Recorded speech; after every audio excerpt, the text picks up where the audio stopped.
बंदी छोड़ सतगुरु रामपाल जी परमेश्वर जी की जय हो। सत्साई भाई और बहनों, दया परमपिता परमेश्वर सतगुरु रामपाल जी भगवान की, जिनके विशेष आशीर्वाद से, जिनकी विशेष कृपा दृष्टि से आप और हम सभी भगत भाई बहन यथार्थ बोध के सरलार्थ के ऊपर वीडियो के माध्यम से बहुत कुछ भक्ति मार्ग के गूढ़ रहस्य समझते जा रहे हैं। भाई और बहनों, ये सारा का सारा श्रेय परम पूज्य परमेश्वर सतगुरु रामपाल जी परमेश्वर जी का है, क्योंकि जब तक परमेश्वर अपनी वाणियों को समझने की और समझाने की दया ना बख्शे, तब तक कोई भी जीव आत्मा, कोई भी प्राणी परमेश्वर के वचनों के ऊपर ना ही तो चल सकता है और ना ही समझ सकता है। सन 1994 से परम पूज्य परमेश्वर सतगुरु रामपाल जी अपने तत्व ज्ञान युक्त सत्संग कर रहे हैं। 2000 के बाद गुरुदेव भगवान ने बहुत सारी पुस्तकें भी लिखी, सैकड़ों की संख्या में। भाई और बहनों, आज तक कोई भी भगत भाई बहन जिस प्रकार से परमेश्वर जी ने साध संगति से जुड़ी हुई आत्माओं को निमित्त बनाया है, अपनी पुस्तकों के ऊपर वीडियो बनाकर भगत भाई बहनों को समझाने के लिए, उस प्रकार से आज तक गुरुदेव भगवान से जुड़े हुए सन 1994 से उनसे नाम दीक्षित, सदैव उनके साथ में रहने वाले, उनके परिवार वाले बड़े बड़े कोऑर्डिनेटर, कोई भी भगत भाई आज तक इस प्रकार से संगत को समझाने की दृष्टि से वीडियो नहीं बना पाए। तो ये जिसके ऊपर परमेश्वर की रजा होती है, जिस आत्मा को परमात्मा ने निमित्त बनाना होता है, जिस दो कोटि के जीव को परमात्मा ने सेवा बख्शनी होती है, परमेश्वर उसी के ऊपर रजा करते हैं। तो ये सारी की सारी मेहर, सारी की सारी दया सतगुरु रामपाल जी परमेश्वर जी की है। जिस प्रकार 650 साल पहले जब परमात्मा बनारस के काशी में प्रकट हुए थे, बहुत सारी उस समय परमेश्वर जी ने लीलाएं की। एक समय उनकी लीलाओं में जिक्र आता है, गुरुदेव भगवान हमें बताते हैं कि बनारस के तोताद्री शहर में पंडितों का भंडारा था और पंडितों ने पंडित रामानंद जी को भी इनवाइट किया, क्योंकि वो वेल नोन थे। उन पंडितों को ये भी पता था कि अगर रामानंद जी को आमंत्रित करेंगे तो साथ में उसका शिष्य कबीर भी आएगा, और उस समय छुआछात बहुत ज़्यादा थी। कबीर जी धाणक यानी जुलाहा जाति से संबंधित अपना कार्य किया करते थे। वैसे तो परमेश्वर की कोई जाति नहीं है, ना होती है, लेकिन लीला परमात्मा जिस वर्ण के अंतर्गत कर रहे थे वो जुलाहा वर्ण था, धाणक वर्ण था। तो पंडितों ने सोचा, भाई अगर रामानंद जी आएंगे तो साथ में कबीर भी आएगा, और कबीर अगर पंडितों के भंडारे में खाना खाएगा तो हमारा तो धर्म ही भ्रष्ट हो जाएगा। तो उन्होंने एक युक्ति सोची कि ऐसा करते हैं, पंडितों के भंडारे में जो भी खाना खाए उससे पहले उससे चारों वेदों के 4 श्लोक पूछना, और जो व्यक्ति संस्कृत में चारों श्लोक बता दे उसी को अंदर आने की अनुमति देना। उनको पता था कि भाई कबीर तो अनपढ़ है, अक्षर ज्ञान युक्त नहीं है, वो संस्कृत नहीं जानता है, वो सुना नहीं पाएगा, तो आफत टल जाएगी। उन्होंने ऐसा ही किया। जब परमात्मा कबीर जी, जो कि विद्वानों के विद्वान हैं, पंडितों के पंडित हैं, पूरे विश्व की, पूरी सृष्टि की, मनुष्य और देवताओं की तो छोड़िए, पशु पक्षियों तक की भी भाषा का जिन्हें ज्ञान है, जब वे परमेश्वर अपने मुंह बोले गुरु रामानंद जी के साथ में भंडारे में गए, तो पंडितों ने तो वही शर्त रख दी कि भाई कबीर 4 श्लोक सुना चारों वेदों के, उसके बाद ही अंदर एंट्री होगी। तो परमात्मा थे। पास में ही एक भैंसाराम, एक झोटा घास चर रहा था। परमात्मा ने उसको इशारा किया, वो झोटा परमात्मा के पास में आके खड़ा हो गया, अगले आदेश की प्रतीक्षा। परमेश्वर जी ने कहा कि भाई झोटा राम, इन पंडितों को चारों वेदों के 4 श्लोक सुना दे। और परमेश्वर ने उसकी पीठ पर थप्पी मारी। भैंसाराम ने तुरंत चारों वेदों के 4 श्लोक संस्कृत में, मनुष्य भाषा में सुना दिए। परमेश्वर ने कहा, भाई जोटाराम, कहीं पंडितों को मन में शंका ना रह जाए, इन चारों मंत्रों का हिंदी अनुवाद भी कर दे।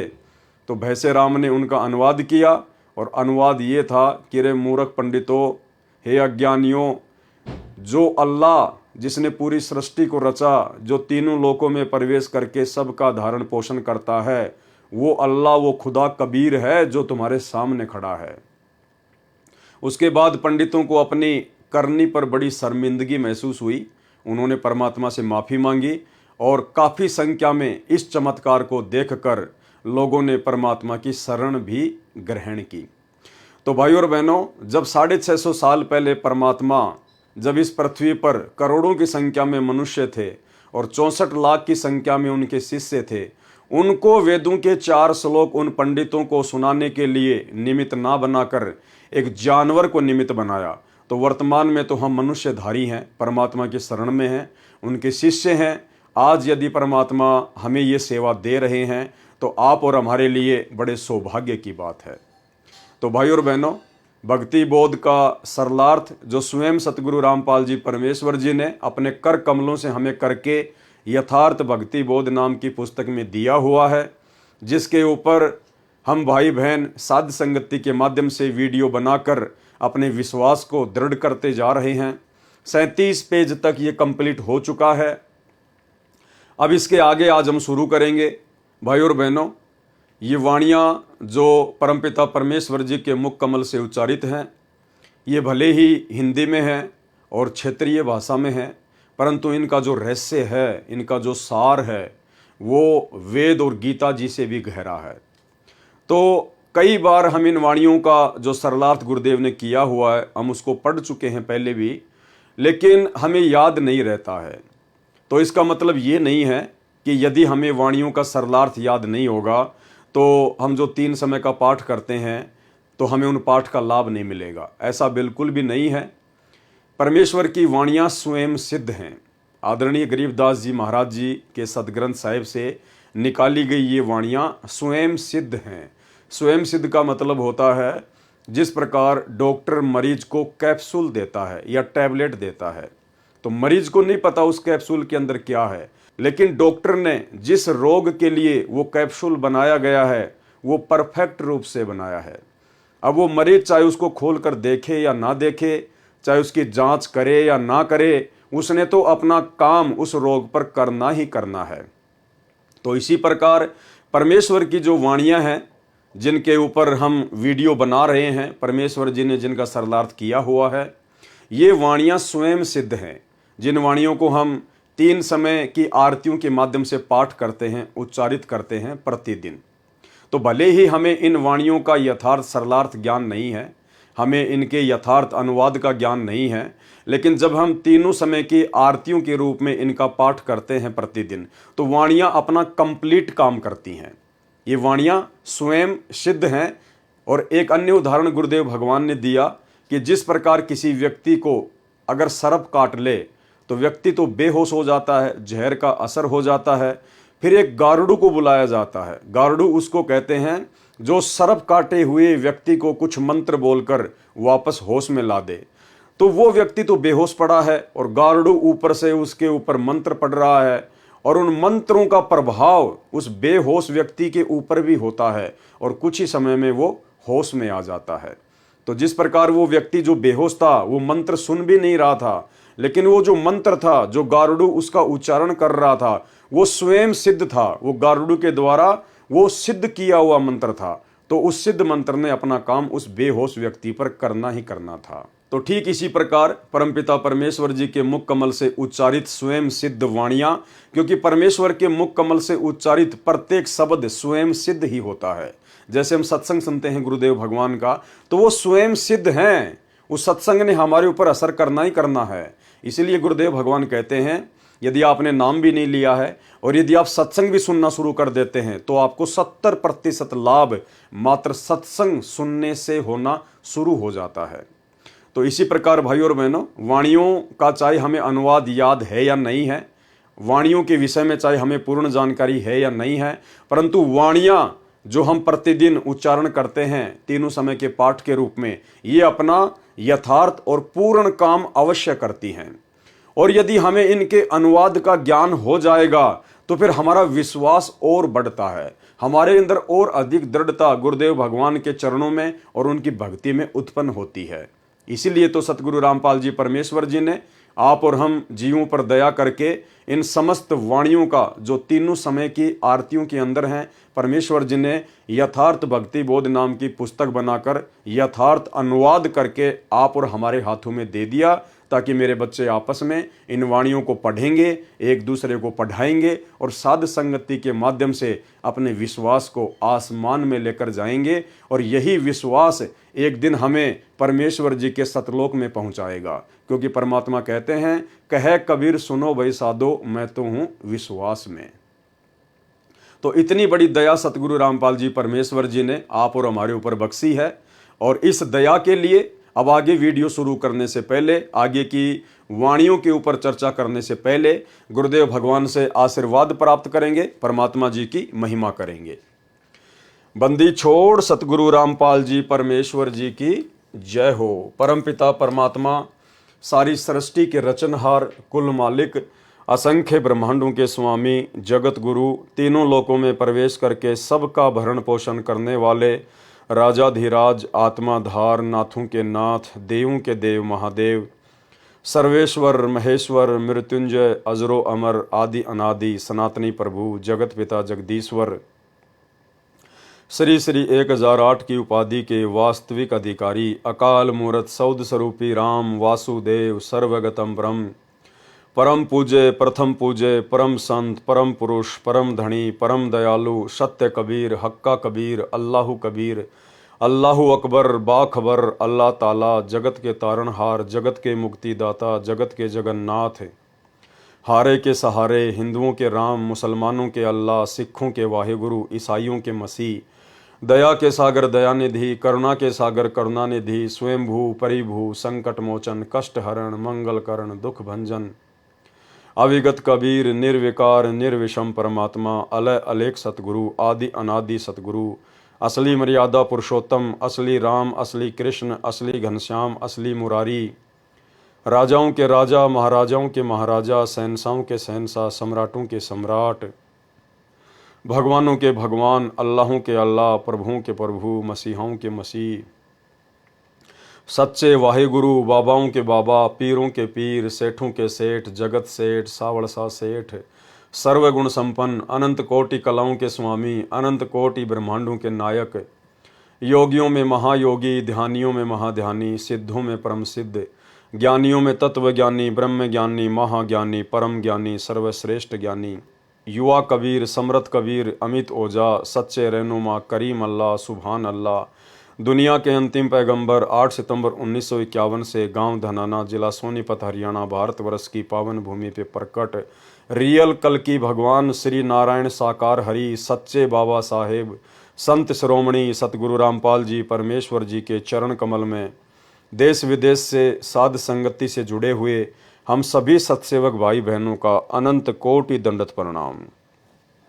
गुरुदेव भगवान से अरदास है, प्रार्थना है कि हमें इसी प्रकार से सद्बुद्धि बख्शे रहें और भक्ति मार्ग पर निर्विकारी बनाकर समस्त नियम और मर्यादाओं के अंतर्गत हमारे विश्वास को दृढ़ता के साथ अपने भक्ति मार्ग पर लगा कर रखें।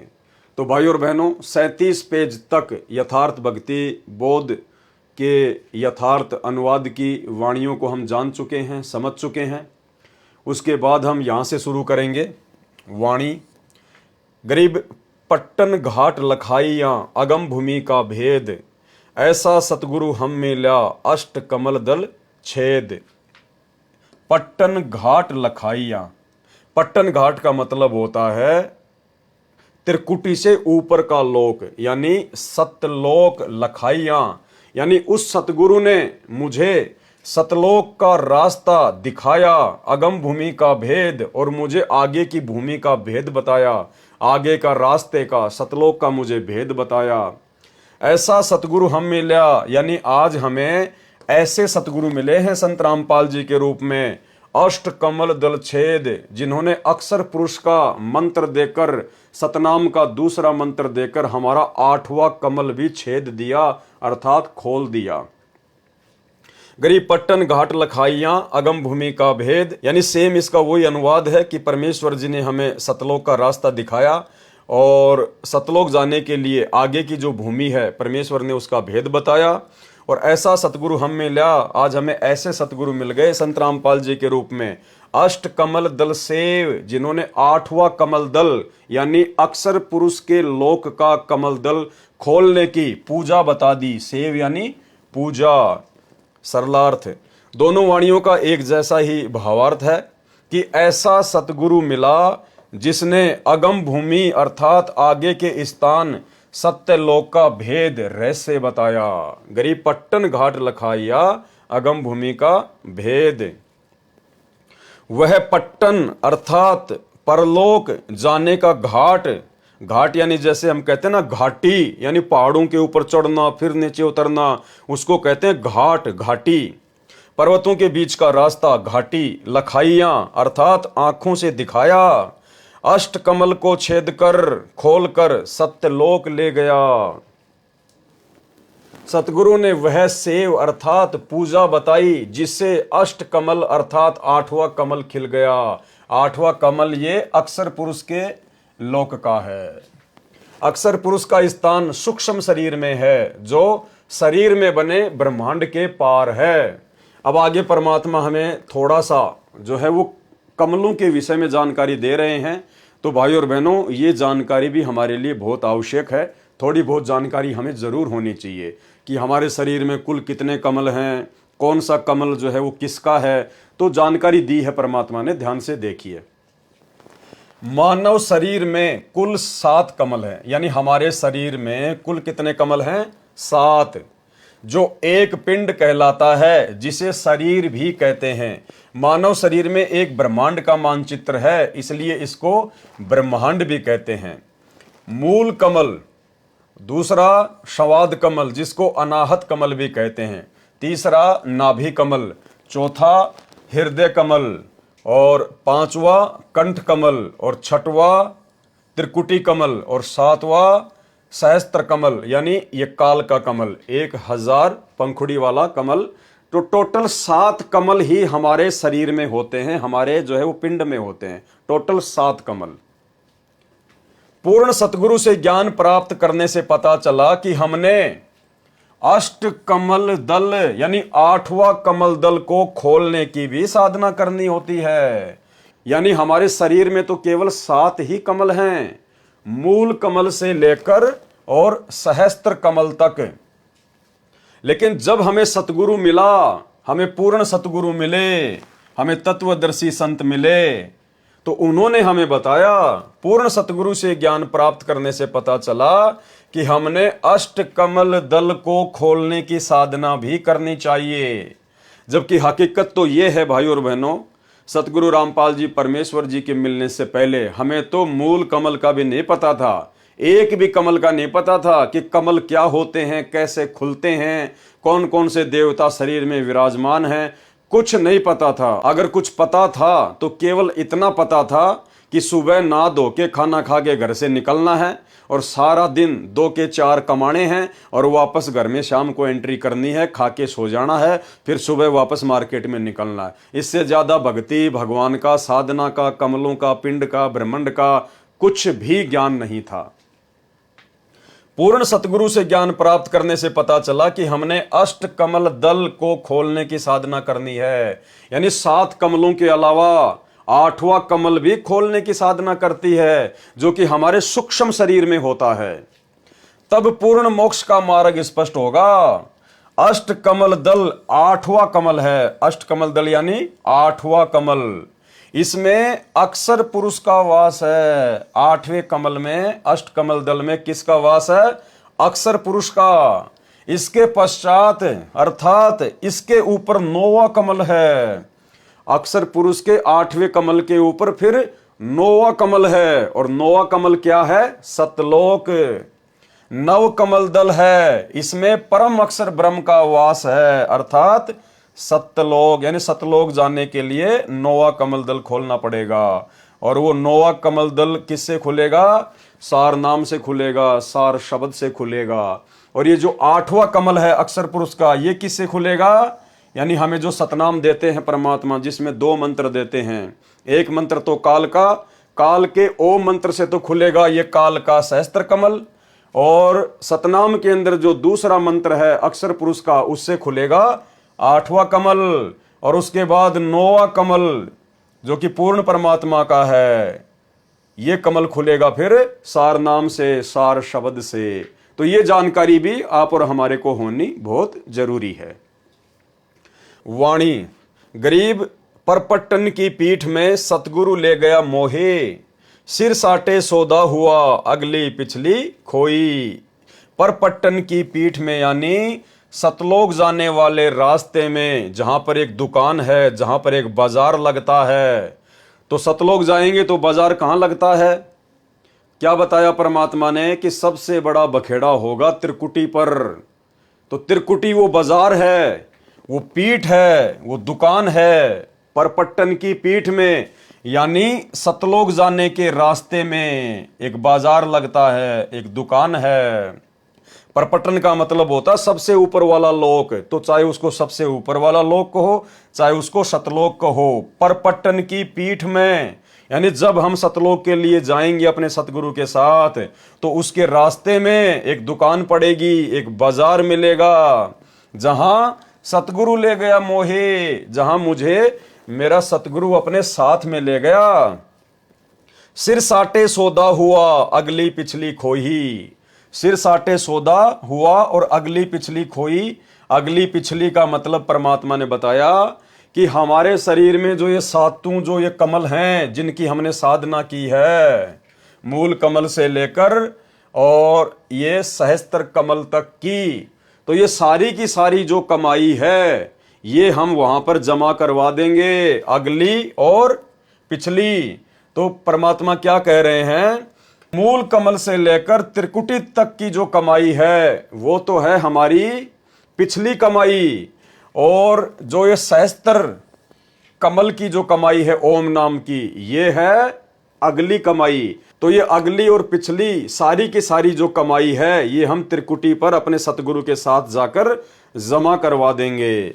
गरीब परपट्टन की पीठ में सतगुरु ले गया मोहे, सिर साटे सौदा हुआ और अगली पिछली खोही।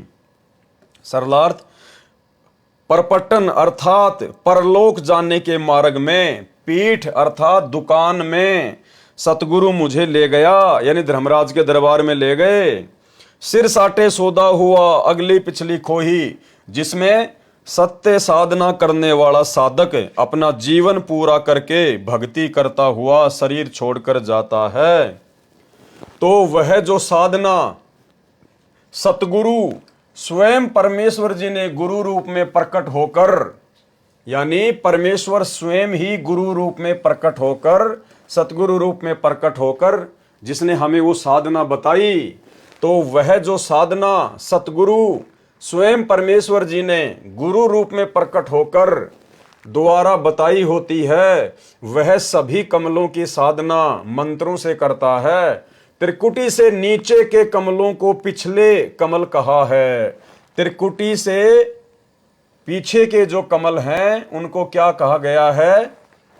पिछले कमल, यानी अगली पिछली खोई, यानी अगली पिछली सारी कमाई हम वहां पे जमा करवा देंगे। तो क्या कह रहे हैं परमात्मा? त्रिकुटी कमल से नीचे के कमलों की जो कमाई होती है उसको कहते हैं पिछली कमाई, तो वो भी हम वहीं जमा करवा देंगे। और त्रिकुटी कमल से ऊपर की जो कमाई है सहस्त्र कमल की, क्योंकि त्रिकुटी कमल का कोई मंत्र नहीं होता है, त्रिकुटी कमल का परमात्मा ने कोई मंत्र नहीं बताया। तो मूल कमल से लेकर और कंठ कमल तक की जो कमाई है उसको परमात्मा ने बताया पिछली कमाई, तो वो कमाई भी हम धर्मराज के दरबार में जमा करा देंगे। और त्रिकुटी कमल से ऊपर फिर जो सहस्त्र कमल है काल की ओम नाम की कमाई, उसको परमात्मा ने बताया अगली कमाई, तो वो भी हम वहीं पे जमा करवा देंगे। तो वाणी क्या कह रही है? सिर साटे सौदा हुआ और अगली पिछली खोई, यानी आगे और पीछे की सारी जो कमाई है वो हम धर्मराज के दरबार में सतगुरु के साथ में जाके जमा करवा देंगे। त्रिकुटी से नीचे के कमलों को पिछले अर्थात नीचे के कमल कहा है, और त्रिकुटी तथा सहस्त्र कमल को अगले आगे ऊपर के कमल कहा है। यह एक ब्रह्मांड का वर्णन चल रहा है। जीवात्मा का निवास हृदय कमल में होता है। मृत्यु के उपरांत जीव शरीर त्यागने पर विवश होता है, सबसे पहले मूल कमल में जाता है। जीवात्मा सबसे पहले कहां जाती है? मूल कमल में जाती है। वहां पर मूल कमल की भक्ति जो साधक मंत्र से करता है कि कमाई वहीं छोड़ देता है। यानी जो गणेश जी की जो हम साधना करते हैं मूल कमल के माध्यम से, वो हम वहीं पे डिपॉजिट करवा देते हैं और अपना ऋण मुक्त प्रमाण पत्र प्राप्त करके स्वाद कमल में जाता है। फिर ब्रह्मा और सावित्री के लोक की जो कमाई है वो वहां सर्व साधना इस कमल की छोड़कर प्रमाण पत्र लेकर आगे नाभि कमल में, फिर हृदय कमल में तथा फिर कंठ कमल में जाकर साधना कमाई छोड़कर ऋण मुक्त प्रमाण पत्र प्राप्त करता हुआ त्रिकुटी कमल में जाता है। फिर कहां जाता है जीव? त्रिकुटी कमल में। त्रिकुटी कमल का कोई जाप मंत्र नहीं होता है। त्रिकुटी कमल का कोई जाप मंत्र नहीं होता है। फिर मूल कमल से कंठ कमल तक की साधना की कमाई भक्ति धन वहां छोड़कर आगे खाली होकर चला, उसे अगली पिछली कमाई खोई अर्थात समाप्त कर दी, हमने वहीं दान कर दी कि लो भाई तुम्हारी कमाई और हमें ऋण मुक्त करो। उपरोक्त कमलों से रास्ता प्राप्त करने के जो 5 नाम मंत्र हैं वह हमारा प्रथम मंत्र दीक्षा कहलाती है। यानी गुरुदेव भगवान कह रहे हैं कि मूल कमल से लेकर और ये कंठ कमल तक की जो कमाई है, जो मंत्र है, ये क्या कहलाती है? प्रथम नाम दीक्षा कहलाती है। दूसरा दीक्षा मंत्र सत्य नाम कहा जाता है, सतनाम, जिसमें 2 नाम होते हैं। ओम प्लस तत् सांकेतिक है। ओम यह ब्रह्म का जाप है। सहस्त्र कमल की कमाई भक्ति धन है। यानी ओम नाम की जो कमाई है वो 7वें कमल की है, सहस्त्र कमल की है। 1000 पंखुड़ियों का जो कमल है ये किसका है? काल का कमल है। तो ओम नाम की जो कमाई है वो हम इस काल को सौंप देते हैं। सहस्त्र कमल की कमाई है, भक्ति धन है। गीता अध्याय 8 श्लोक 13 में कहा है कि मुझ ब्रह्म का केवल एक ओम अक्षर है, इसे ब्रह्मलोक प्राप्त होता है। जो साधक सतगुरु से तत्व ज्ञान समझ लेता है वह केवल जरा मरण अर्थात वृद्ध अवस्था तथा मृत्यु के दुख से छूटने का ही प्रयत्न करता है। गीता अध्याय 18 श्लोक 66 में कहा है कि मेरे यानी ब्रह्म के सर्व धार्मिक कर्म अर्थात साधना मुझ में छोड़कर तू केवल उस एक सर्वशक्तिमान परमात्मा की शरण में जा। कौन है सर्वशक्तिमान परमात्मा? सतगुरु रामपाल जी परमेश्वर, असली कबीर देव भगवान। ये है वो सर्वशक्तिमान परमात्मा जिसकी शरण में जाने के लिए ब्रह्म कह रहा है, काल कह रहा है, मैं तुझे सर्व पापों से मुक्त कर दूंगा, तू चिंता मत कर। इसलिए ओम नाम की भक्ति कमाई सहस्त्र कमल में धर्म राय के पास छोड़कर आगे अष्ट कमल की ओर साधक चलता है। यानी काल का पूरा हिसाब कंप्लीट करके फिर आगे जीव कहां चलता है? अक्षर पुरुष के लोक की तरफ, अष्ट कमल की ओर। सहस्त्र कमल की साधना को अगली भक्ति की कमाई कहा गया है। यानी काल की जो कमाई है, सहस्त्र जो कमल की जो कमाई है ओम नाम की, उसको क्या कहा गया है? अगली कमाई। पहले हम प्रत्येक देव की साधना का फल उनके लोक स्वर्ग में खा खर्च कर समाप्त करके सदा जन्म मरण के चक्कर में रहते थे। सतगुरु का साधक उन सर्व देवों प्रभुओं की भक्ति को छोड़कर आगे मोक्ष स्थान को चलता है। इसलिए कहा है कि परलोक जाने के लिए ऐसी दुकान पर ले गए। कौन ले गए? सतगुरु ले गए, सतगुरु रामपाल जी ले गए। परलोक जाने के लिए ऐसी दुकान पर ले गए जहां अगली ब्रह्म साधना और पिछली नीचे के कमलों की साधना खोई, यानी प्रतिफल लिए बिना छोड़कर चल पड़े। क्या कहा परमेश्वर जी ने? गरीब परपट्टन की पीठ में सतगुरु ले गया मोही, सिर साटे सौदा हुआ और अगली पिछली खोई। यानी हमने अपने इस पिंड की सारी की सारी जो कमाई थी वो हमने धर्मराज के दरबार में दान कर दी, अपने सतगुरु के साथ जाके उनको दे दी। जितने भी पुण्य थे वे भी छोड़ दिए, यानी पांचों यज्ञ जो हम करते हैं वो सब के सब हम उसको वहीं पे दान कर दिए। जितने भी पुण्य थे वे भी छोड़ दिए। पापों के बदले पुण्य छोड़कर हम पाप रहित हो गए, क्योंकि सतलोक में सार नाम की कमाई साथ जाएगी। वाणी गरीब परपट्टन की पीठ में सतगुरु ले गया साथ, यानी सतलोक जाने वाले रास्ते के बीच में जब वो त्रिकुटी आती है, धर्मराय का दरबार आता है, वो दुकान आती है, वो बाजार आता है, वहां मुझे सतगुरु अपने साथ में लेके गया।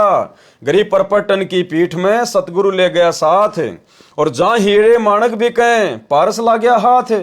और मैंने वहां क्या देखा, यानी भाई और बहनों, परमात्मा हमें समझा रहे हैं, आदरणीय गरीबदास जी महाराज जी को आधार बनाकर हमें समझा रहे हैं कि जब हमारा ये शरीर छूटेगा और जब हमारे पूज्य गुरुदेव भगवान हमारे साथ में सूक्ष्म रूप में, जब हमारे साथ में शब्द रूप में जाएंगे धर्मराज के दरबार में हमारा हिसाब किताब करवाने के लिए, तो क्या कह रहे हैं, गरीब परपट्टन की पीठ में, यानी सतलोक जाने के रास्ते में जब बीच में त्रिकुटी आएगी, बाजार आएगा है, तो वहां पर मुझे कौन लेके जाएगा, सतगुरु ले गया साथ। मेरे सतगुरु मेरे साथ जाएंगे, शब्द रूप में या फिर ये शाश्वत रूप में, जैसा भी होगा परमात्मा हमें साथ लेके जाएंगे। जहां हीरे माणक बिके पारस ला गया हाथ, तो मैंने वहां क्या देखा कि वहां तो हीरे मोती माणक बिक रहे हैं, क्योंकि वो तो मेला है, काल वहां पे जीव को भ्रमित करता है। तो गरीबदास जी हमें आगाह कर रहे हैं कि जब तुम अपने सतगुरु के साथ में वहां जाओगे ना, तो तुम्हारे पास में तो बहुत ज्यादा भक्ति धन होगा, तुम तो लबालब होंगे। वहां पे तो ऑटोमेटिक मालूम पड़ जाता है कि भाई इसके पास तो बहुत जबरदस्त भयंकर धन है, कमाई है नाम मंत्रों की। तो कहते हैं वहां पर जहां हीरे माणक बिके, वहां पर हीरे और माणक बिकेंगे। वो कैसे बिकेंगे, हीरे माणक यानी वहां पर बड़े बड़े देवता लोग आ जाएंगे और वो कहेंगे आओ जी आप हमारे लोक में चलो, गणेश जी आएंगे हैं, ब्रह्मा विष्णु महेश आएंगे, आओ जी आपके पास तो बहुत कमाई है, बहुत धन है, अभी क्या करोगे, ऊपर जाके थोड़े दिन यहाँ पर ऐश करो, आपको सर्व सुख देंगे, आपको सुंदर सुंदर औरतों का सुख देंगे, यहाँ पे आपको राजपाट देंगे हैं, आपके यहाँ पे लाखों करोड़ों की संख्या में नौकर चाकर होंगे। तो वहां पे हमारे को प्रलोभन दिया जाएगा, वहां पे हमारे को लोभ दिया जाएगा, हमारे को ठगने का काल प्रयास करवाएगा अपने एजेंटों के माध्यम से। उसको कहते हैं हीरे मोती माणक बिके, यानी वो पद बिकेंगे, वहां पर आपको लोभ लालच दिया जाएगा फंसाने के लिए।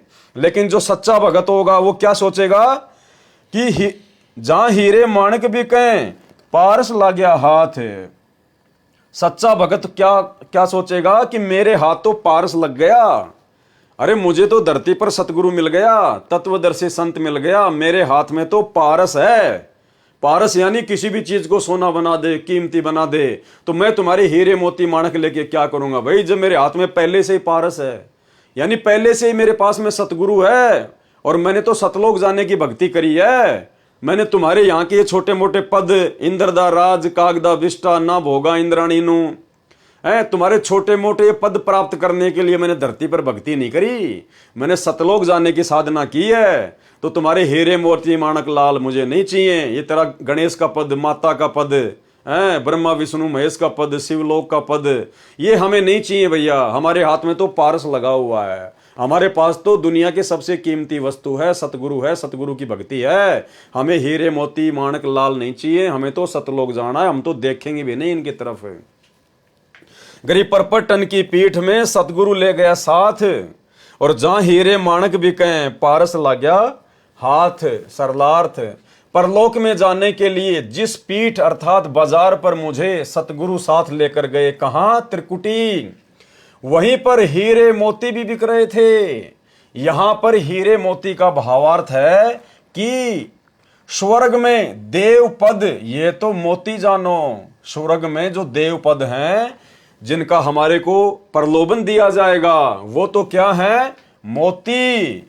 तथा ब्रह्मलोक में यानी महास्वर्ग में जो देव पद हैं उनको जानो हीरे। भावार्थ है कि हम अपनी भक्ति कमाई धन से देव पद भी प्राप्त कर सकते हैं। अन्य भगत ऐसा कर रहे थे, परंतु मेरे हाथों पारस लग गया। पारस का तात्पर्य सार शब्द, सार नाम, जिससे स्वयं तो महिमावान हुआ, अन्य भक्तों को भी पारस रूपी सार नाम व सत्य नाम देकर भक्ति धन के धनी बनाए।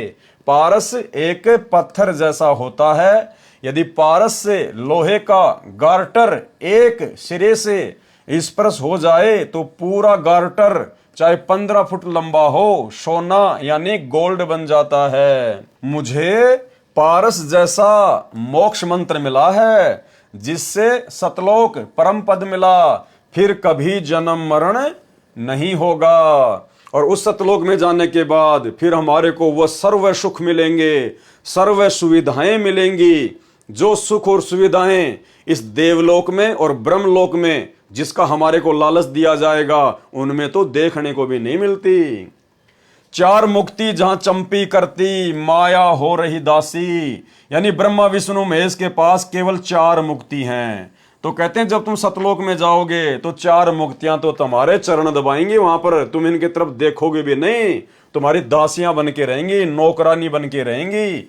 माया हो रही दासी और दास गरीब अभय पद पर से मिले राम अविनाशी, और परमात्मा मिलेगा वो अलग। इस प्रकार वाणी संख्या 68 का अर्थ है, गरीब परपटन की पीठ में सतगुरु की हाट, यानी वही सतलोक जाने के रास्ते में त्रिकुटी पर सतगुरुदेव भगवान की भी दुकान है, जहां हीरे माणक बिकें सौदागर स्यों साठ। परपटन यानी सतलोक मार्ग में जो पीठ, जो बाजार है, उसमें यानी त्रिकुटी पर सतगुरु की हाट यानी दुकान है। वहां पर देव पद रूपी हीरे व माणक मोती बिक रहे थे। मैंने तो सतगुरु से ही सौदा कर लिया। मैंने तो अपने गुरुदेव भगवान सतगुरु रामपाल जी परमेश्वर जी से ही सौदा कर लिया कि भाई हमें तो सतलोक जाना है, हमने तो यहाँ का कोई देव पद नहीं चाहिए, ये हीरे मोती लाल हमें नहीं चाहिए। हमारे गुरुजी ने इनके थोतेपन के बारे में, हमारे गुरुजी ने इनकी हकीकत के बारे में हमें धरती पर सब कुछ बता दिया था कि भाई वहां का सुख भी झूठा है, केवल जीव को फंसाने के लिए काल प्रलोभन देता है, और फिर वापस जब उसकी कमाई समाप्त हो जाएगी तो हमारे गुरुजी ने बताया कि ब्रह्मलोक में गए हुए साधक भी, जो कि सबसे अंतिम उपलब्धि है 21 ब्रह्मांड की, तो गीता के अध्याय 8 श्लोक 16 में हमें गुरुजी ने बताया कि ब्रह्मलोक पर्यंत साधक फिर वापस नीचे आते हैं, गधे कुत्ते सूअर बनते हैं। तो भाई हमें हीरे मोती लाल नहीं चाहिए, हमें देवपद नहीं चाहिए। हमने तो अपने गुरुदेव भगवान सतगुरु रामपाल जी से सौदा कर लिया, एग्रीमेंट कर लिया, व्यापार कर लिया सतलोक जाने का, उनसे मेल हो गया, सतगुरु से हिस्सा पार्टनरशिप कर ली सतलोक में जाने की। हम तो सतलोक जाएंगे। वाणी गरीब परपटन की पीठ में सौदा है निजसार, यानी सतलोक जाने के उसी रास्ते में त्रिकुटी पर सौदा है निजसार, यानी वास्तविक सौदा होगा वहां पर। अगर जीव फिसल गया तो फिसल गया, और वहां से यदि पार हो गया तो फिर सीधा सतलोक। हमको सतगुरु ले गया ओगट घाट उतार। हमें हमारे सतगुरु देव भगवान गहरे रास्ते से, उबड़ खाबड़ रास्ते से, पता नहीं कौन सी भंवर गुफा, कौन सी सुन, कौन सी बेसुन, कौन सा लोक, यानी ऐसे ओगट घाट रास्ते से हमें हमारा परमात्मा सतलोक ले गया। गरीब परपटन की पीठ में सौदा है निज सार, और हमको सतगुरु ले गया ओगट घाट उतार। सरलार्थ, परलोक बाजार में वास्तविक भक्ति का सौदा है। यदि सतगुरु मिल जाए तो मेरे को सतगुरु ओगट घाट, अर्थात जिस घाटी का किसी को पता ना हो, जिस रास्ते का किसी को पता ना हो, वह ओगट घाट कहा है। जिस मार्ग से केवल सतगुरु ही पार ले जा सकता है। कौन ले जा सकता है उस ओगट घाट से पार? केवल सतगुरु। और वो सतगुरु भाई और बहनों आज हमें प्राप्त है। गरीबदास जी कहीं भी ये नहीं कह रहे कि परमात्मा पार कर देगा, या फिर परमात्मा के नाम की कोई फोटो पार कर देगी, जो ना चल सकती, ना बोल सकती, ना आशीर्वाद दे सकती, ना सत्संग सुना सकती। वो फोटोएं पार नहीं करेंगी, हमें तो जिंदा सतगुरु पार करेगा, जिंदा सतगुरु। जिस मार्ग से केवल सतगुरु ही पार ले जा सकता है। सो सतगुरु मिला तो मुझे पार ले गया। गरीबदास जी कह रहे हैं मुझे वो सतगुरु ले गया और वही सतगुरु आज हमें मिला है। इसलिए गरीबदास जी हमें विश्वास दिला रहे हैं कि आप अंतिम श्वास तक अपने सतगुरुदेव भगवान पर विश्वास करके भक्ति पर मर्यादाओं के साथ में डटे रहना। ये पक्का सतगुरु है, ये सतलोक ले जाकर ही छोड़ेगा। वाणी गरीब परपटन की पीठ में प्रेम प्याले खूब, यानी सतलोक जाने के रास्ते में वहां पे बड़ा आनंद है, बड़ा प्रेम है।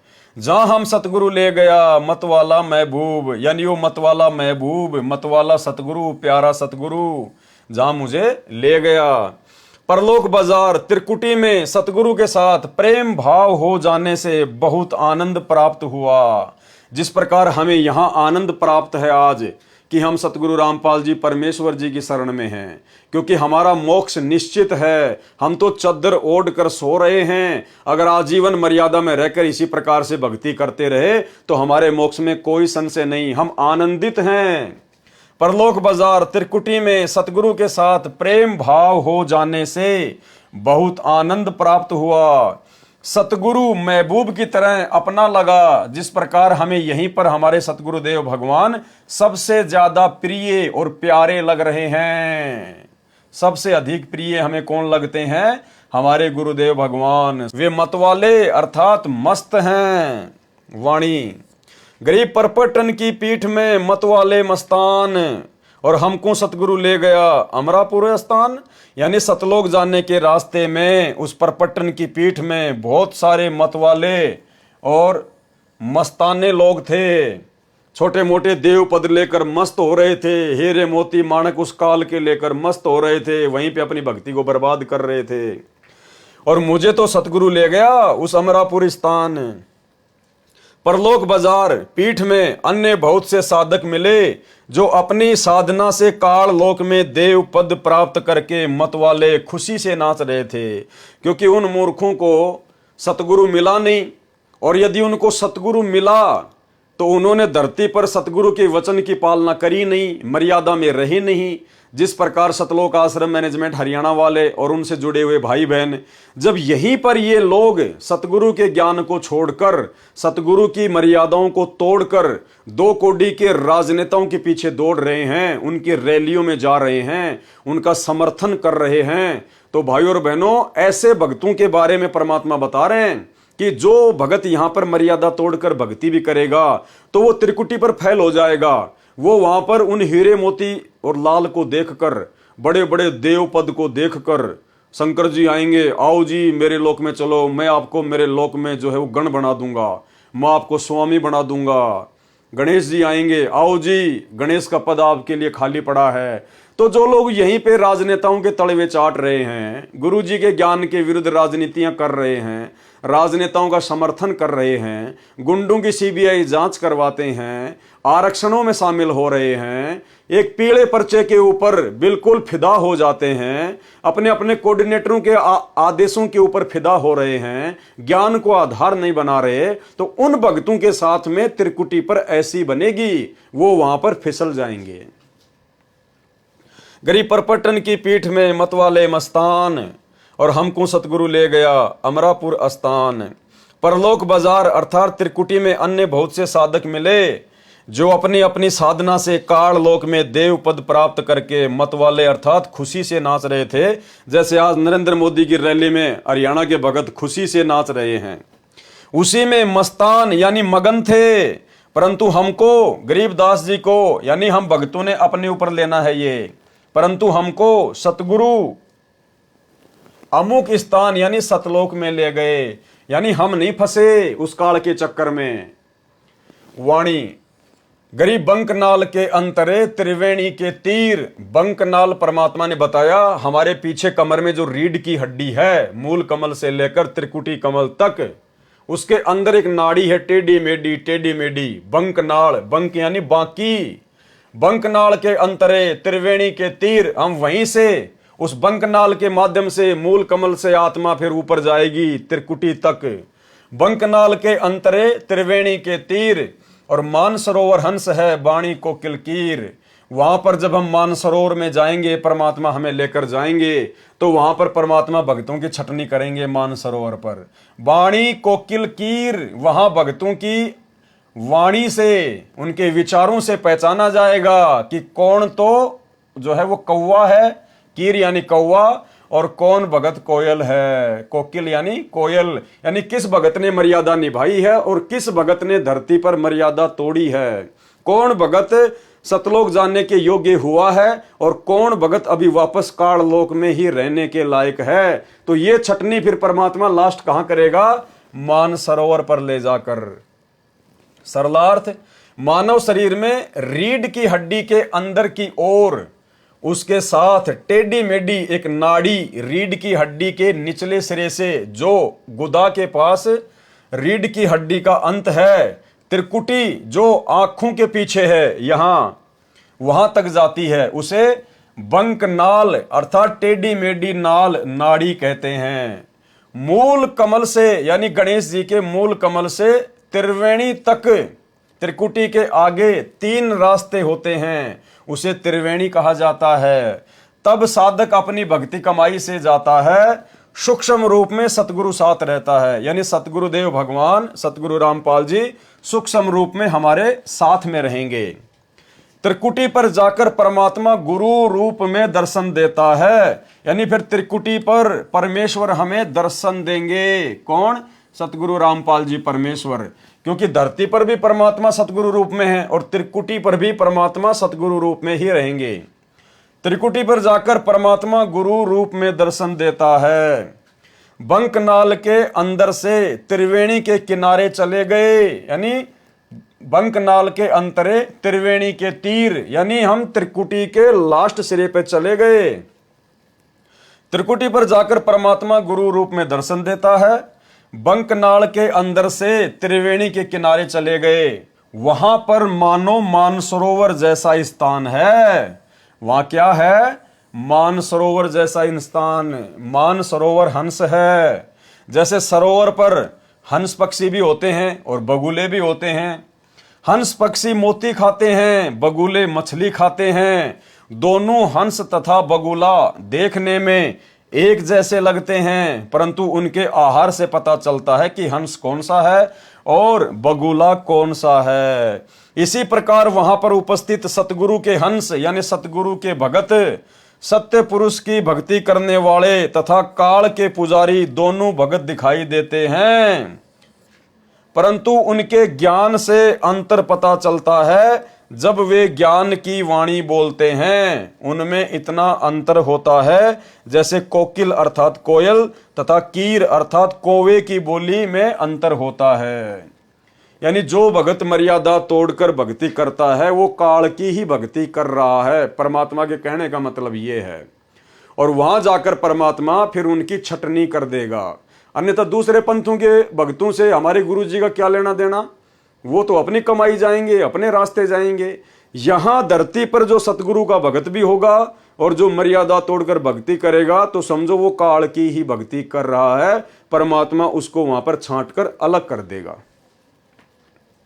वाणी गरीब बंकनाल के अंतरे त्रिवेणी के तीर, यानी उसी बंकनाल यानी टेढ़ी मेढ़ी नाड़ी के माध्यम से हम उस त्रिकुटी के किनारे जाएंगे। बंकनाल के अंतरे त्रिवेणी के तीर, जहां हम सतगुरु ले गया चुए अमीरस सीर। सतगुरु बंकनाल के अंदर से त्रिवेणी के किनारे लेकर चले गए। उस त्रिवेणी पर सतगुरु के ज्ञान अमृत की अमृत रस रूपी खीर अर्थात दूध जैसा तत्व ज्ञान टपक रहा था। यानी बड़ा आनंद महसूस हो रहा था हमें वहां पर अपने सतगुरुदेव भगवान के साथ पाकर। वाणी गरीब बंकनाल के अंतरे त्रिवेणी के तीर, जहां हम सतगुरु ले गया बंदी छोड़ कबीर। वहां हमें कौन लेकर गया?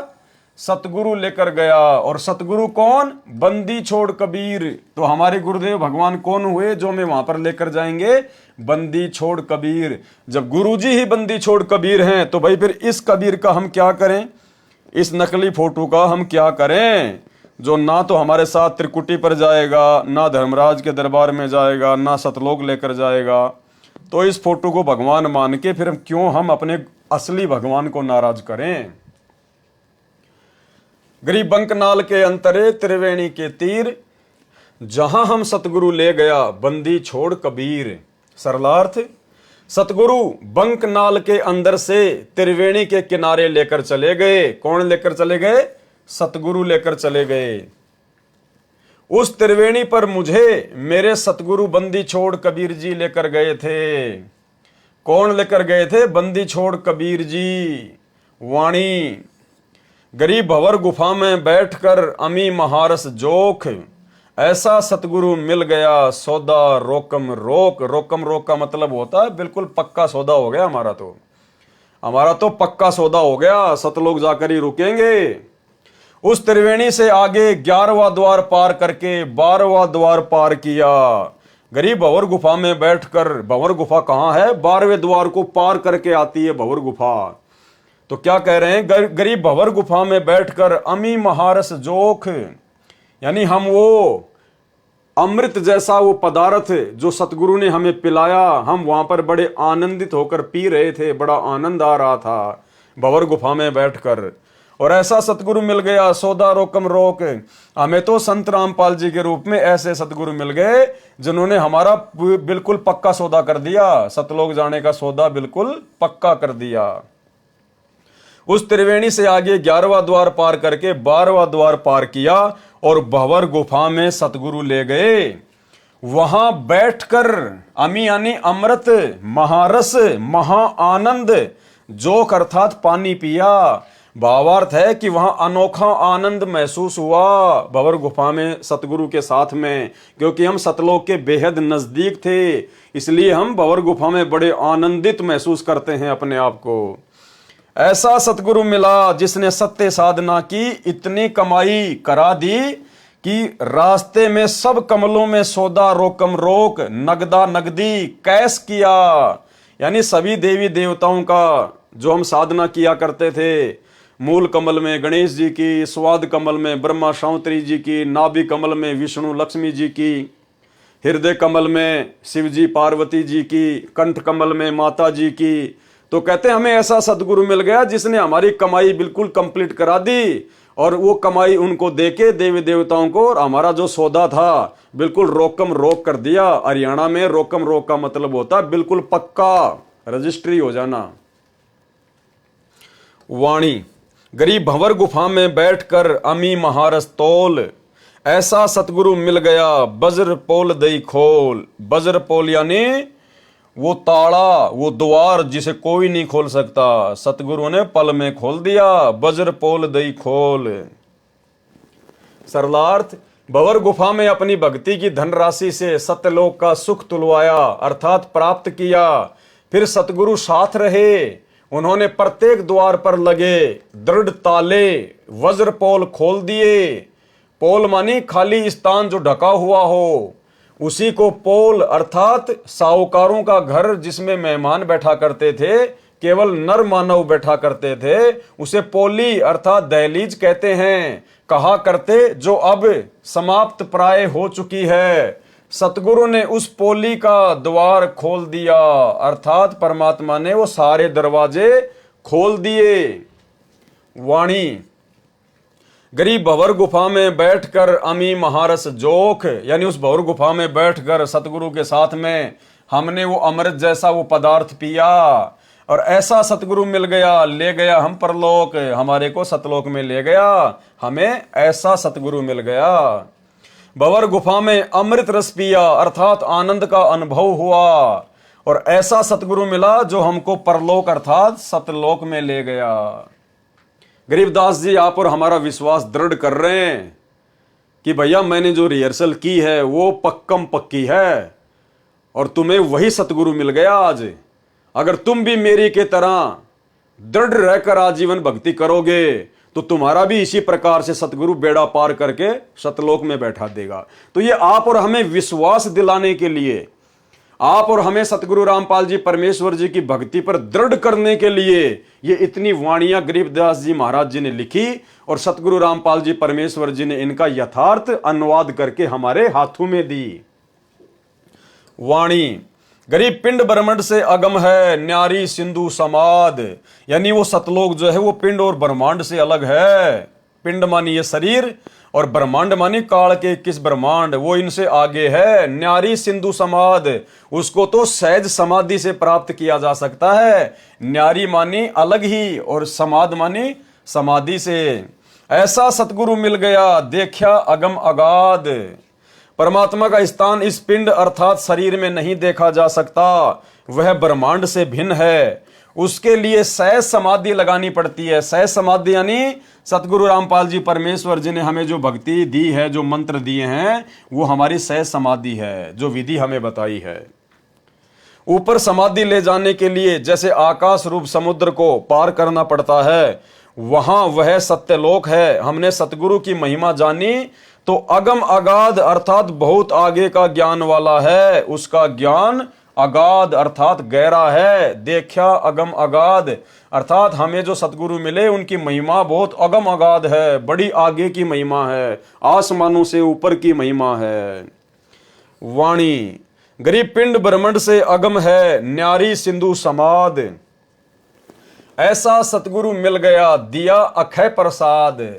पिंड ब्रह्मांड से भिन्न जो स्थान देखा, वहां पर अक्षय प्रसाद अर्थात जो स्वादिष्ट मिष्टान स्वर्ग महास्वर्ग में नहीं मिलता, वह सतलोक में खाया। दिया अक्षय प्रसाद यानी परमेश्वर ने हमें ऐसा अक्षय प्रसाद दिया जो यहां पर 21 ब्रह्मांड में और 7 संग ब्रह्मांडों में नहीं है। इतना स्वादिष्ट था। जैसे काशी नगर में परमेश्वर कबीर जी ने भंडारा भोजन लंगर कराया, 18 लाख साधुओं को जिमाया भोजन कराया था। उस समय सभी लड्डू जलेबी कचौड़ी पकौड़ी हलवा खीर सब सतलोक से पका पकाया आया था।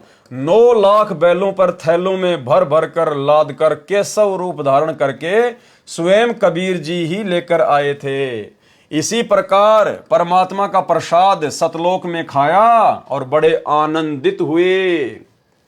वाणी गरीब ओगट घाटी उतरे यानी सतलोक जाने के लिए बड़े उबड़ खाबड़ रास्तों से हम उतरे। ओगट घाटी यानी जिस घाट का जिस रास्ते का किसी को ज्ञान ना हो, उबड़ खाबड़। सतगुरु के उपदेश सतगुरु के ज्ञान से सतगुरु की समर्थता से हमने उन सभी रास्तों को पार किया और पूर्ण पद प्रकाशिया। ज्ञान योग प्रवेश परमात्मा की कृपा से उनके ज्ञान उपदेश से हम ओगट घाट अर्थात कठिन घाटियों में से पार हो गए। सतगुरु जी ने पूर्ण तत्व ज्ञान का प्रकाश किया, पूर्ण पद प्रकाशिया। गुरु जी ने हमें तत्व ज्ञान देकर हमारे हृदय में उस तत्व ज्ञान का प्रकाश कर दिया। सतगुरु जी ने पूर्ण तत्व ज्ञान का प्रकाश किया और ज्ञान योग को मेरी आत्मा में प्रवेश किया। ज्ञान योग प्रवेश ताकि हम सतलोक जाने के रास्ते में भटक ना जाएं, धोखा ना खा जाएं। हमें इस काल लोक के दुखों का और सतलोक के सुखों का याद रहे, ज्ञान रहे। वाणी गरीब सुन सरोवर हंस मन और नाया सतगुरु भेद। सुरती नृति परचा भया अष्ट कमल दल छेद। सरलार्थ सुन स्थान सत्यलोक में मान सरोवर है। क्या कहते हैं? गरीब सुन सरोवर हंस मन यानी सतलोक में एक मान सरोवर है। सुन स्थान सत्यलोक में मान सरोवर है। वहां पर मेरी आत्मा यानी हंस ने स्नान किया। नाया सतगुरु भेद उस स्थान पर सतगुरु देव को गूढ़ रहस्य के ज्ञान के द्वारा ही जानना संभव हुआ। यानी वहां मेरी आंखों के सारे पर्दे खुल गए। मैंने अपने गुरुदेव भगवान को परमात्मा के रूप में ठीक ठीक प्रकार से जान लिया। मेरे मन में कोई शंका कोई संशय नहीं रही। 8वें कमल को खोला। सुरती नृति से यह परिचय हुआ। सुरती नृति परिचय भया अष्ट कमल दल खोल यानी 8वां जो कमल दल था वो भी खोल दिया। वाणी गरीब सुन बेसुन से अगम है यानी वो जो सतलोक है वो सुन और बेसुन से भी आगे है। सुन यानी बहुत सारी सुन आती हैं। परमात्मा सत्संग में कहते हैं कि जब हम सतलोक में जाएंगे तो बहुत सारी खाली जगह आएंगी, सुन आएंगी, वैक्यूम पैलेस। गरीब सुन और बेसुन से अगम है, आगे है। पिंड ब्रह्मांड से न्यारा, इस शरीर से और काल के 21 ब्रह्मांड से भी न्यारा है वो सतलोक। और शब्द समाना शब्द में अवगत वार न पार। और वहां जाकर फिर हमने क्या किया? जो शब्द हमें सतगुरु ने दिया था, सार शब्द, उसको हमने वहां पर जाकर जमा करा दिया सतगुरु के दरबार में। और उस सतगुरु की महिमा का कोई वार न पार नहीं है, अविगत वार न पार। जब आत्मा सतलोक को चलती है तब कई शून्य स्थानों से गुजरना पड़ता है। सतलोक सभी सुनों के पार है, बेसुन अर्थात विशेष सुन में अक्षर पुरुष का लोक है। वह पिंड अर्थात शरीर तथा ब्रह्मांड से भी पार है, उससे भी आगे सतलोक है। शब्द अर्थात शब्द समाना शब्द में, शब्द अर्थात सारनाम की भक्ति को शब्द अर्थात परमात्मा के भक्ति खजाने में जमा करा दिया। परंतु परमात्मा अवगत की महिमा का कोई वार न पार नहीं, कोई सीमा नहीं, अवगत वार ना पार। वाणी गरीब सतगुरु को कुर्बान जा अजब लखाया देश, यानी हम ऐसे सतगुरु के ऊपर कुर्बान हो जाएं जिन्होंने हमारे को वो सतलोक रूपी अजब गजब देश के दर्शन करा दिए, लखा दिया। सतगुरु को कुर्बान जा अजब लखाया देश, तो आज हमें सतगुरु रामपाल जी परमेश्वर जी ने अपने ज्ञान से दिखा दिया, तत्व ज्ञान से दिखा दिया, अपने आशीर्वाद से दिखा दिया। और गरीबदास जी स्वयं देख कर आए थे आप और हमारे को विश्वास दिलाने के लिए। तो आज सतगुरु रामपाल जी परमेश्वर जी के वचनों पर ही हमने तो विश्वास कर लिया, हमने तो अपने गुरुदेव भगवान पर ही विश्वास कर लिया। हमने देखने की आवश्यकता नहीं है, हम देखने की जिद नहीं करेंगे, क्योंकि हमने तो अपने परमात्मा के प्रत्येक वचन को सत्य मान लिया। और यदि उनके वचन को ही सत्य नहीं मानेंगे, उनकी बात पे ही यकीन नहीं करेंगे कि गुरुजी जो बता रहे हैं पता नहीं वो सतलोक है कि नहीं है, ऐसी सुख सुविधा है या नहीं है, तो क्या खाक सतलोक जाएंगे हम? कभी पार नहीं हो पाएंगे, क्योंकि तो विश्वास का मार्ग है। कहे कबीर सुनो भाई साधो, मैं तो हूं विश्वास में। तो गरीबदास जी कह रहे हैं मैं तो आंखों देख के आया था भाई, इसलिए तो मैं बता रहा हूं। और हम भगत बिना आंखों से देखे यकीन कर चुके हैं, गरीबदास जी जैसा यकीन कर चुके हैं। तो भाई और बहनों, बहुत बड़ी विशेष रजा है परमात्मा की आप और हमारे ऊपर। अगर आजीवन मर्यादा में लगे रहे, थोड़ा सा जीवन है, परमेश्वर सतलोक में ही ले जाकर छोड़ेंगे। गरीब सतगुरु को कुर्बान जा अजब लखाया देश, यानी बार बार सृष्टि रचना सुना सुना कर और उन महापुरुषों की वो वाणियां सुना कर परमेश्वर ने हमें सतलोक दिखा दिया धरती लोक से। और पार ब्रह्म परवान है निरालम निज नेस, बलिहारी अपने सतगुरु पर। कौन से सतगुरु पर? सतगुरु रामपाल जी पर, क्योंकि हम अपने गुरुदेव की महिमा कर रहे हैं, हम अपने गुरुजी की महिमा कर रहे हैं। यहाँ पर गरीबदास जी के गुरुजी की महिमा नहीं कर रहे। और जो गरीबदास जी को गुरु रूप में मिला था वो यही गुरु था, इसलिए हम सीधे अपने गुरु की महिमा करेंगे। बलिहारी अपने सतगुरु रामपाल जी भगवान पर, जिसने अजब अर्थात अनोखा वो देश दिखा दिया, सतलोक दिखा दिया। पार ब्रह्म अर्थात परम अक्षर ब्रह्म परमाण है, वह निरालंब जिसको किसी का सहारा नहीं, वह अपनी शक्ति से स्थिर है तथा निज नेस अर्थात खास पाप नाशक है वो परमात्मा। वाणी गरीब सतगुरु सोहम नाम दे गुज बीरज विस्तार। भाई गरीबदास जी का सतगुरु भी सोहम नाम दिया करता था, तो हमें गरीबदास जी का सतगुरु थोड़े देगा सोहम नाम। आज हमें किसने दिया? हमें कौन दे रहा है? हमें सतगुरु रामपाल जी दे रहे हैं।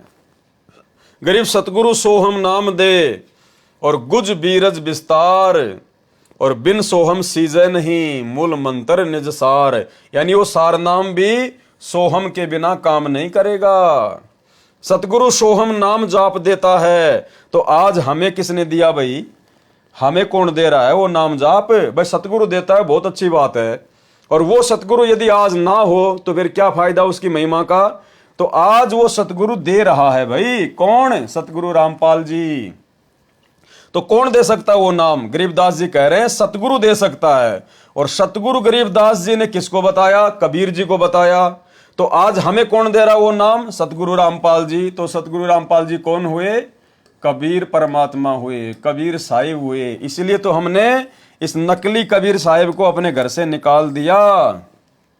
गरीब सतगुरु सोहम नाम दे गुज बीरज विस्तार, और बिन सोहम सीजे नहीं मूल मंत्र निज सार। सरलार्थ सतगुरु सोहम नाम जाप देता है, इससे आगे और गुज यानी गूढ़, बीरज यानी विशेष ज्ञान, विस्तार के साथ उपदेश मंत्र का राज यानी रहस्य जो सतगुरु उपदेश देते समय समझाता है। पहले सोहम मंत्र का जाप देता है। सोहम के जाप बिना मूल मंत्र अर्थात सारनाम सीजे नहीं अर्थात लाभ नहीं देता। यानी सारनाम से पहले सतगुरु हमसे सोहम नाम की कमाई करवाएगा, फिर वो सारनाम लेने के बाद फिर हमारी भक्ति आगे बढ़ेगी। वाणी गरीब सोहम सोहम धुन लगे दर्द बंद दिल माही, और सतगुरु पर्दा खोल ही परलोक ले जाही सतलोक ले जाही।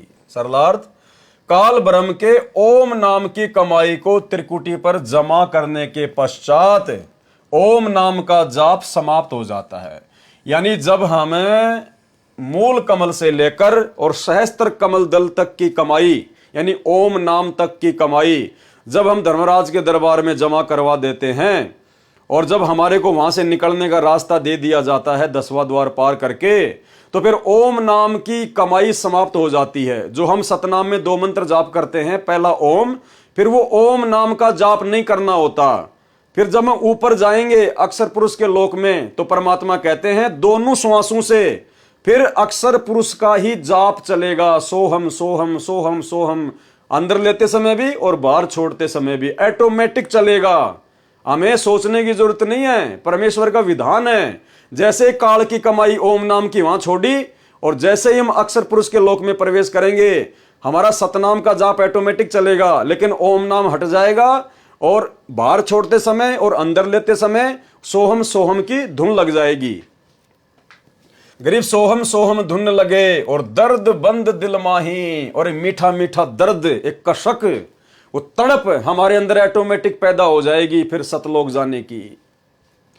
सतगुरु पर्दा खोल ही, सतगुरु ने सारे रास्ते खोल दिए और परालोक ले जाही।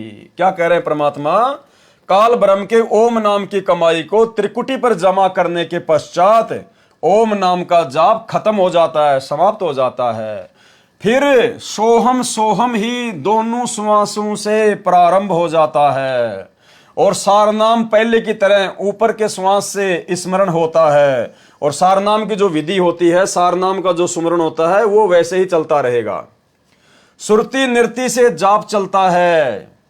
नाम के सुमरण से हृदय में मीठा मीठा दर्द महसूस होने लगेगा। दर्द बंद दिल माही, फिर सतगुरु सभी द्वारों का पर्दा यानी दरवाजा खोलकर परलोक अर्थात सत्य लोक ले जाएगा। सतगुरु पर्दा खोल ही और सत्य लोक ले जाही, परालोक ले जाही। वाणी गरीब सोहम जाप अजाप है, यानी सोहम का जो जाप है वो जीभ से नहीं करना पड़ता, वो अजाप है। सोहम जाप अजाप है, बिन रसना होए धुन, बिना जीव के उसका सुमरण होता है। और चढ़े महल सुख सेज पर, चढ़े महल यानी सतलोक की तरफ जहां पाप नहीं पुण्य। सोहम नाम का जाप अजपा जाप है क्योंकि इसमें जिव्या तथा होठ प्रयोग नहीं होते, केवल श्वास से सुमरण होता है। उसी से सोहम जाप की आवाज होती है। उस महल अर्थात सत्यलोक में चढ़ जाते हैं जहां पाप तथा पुण्य का व्यवहार नहीं है।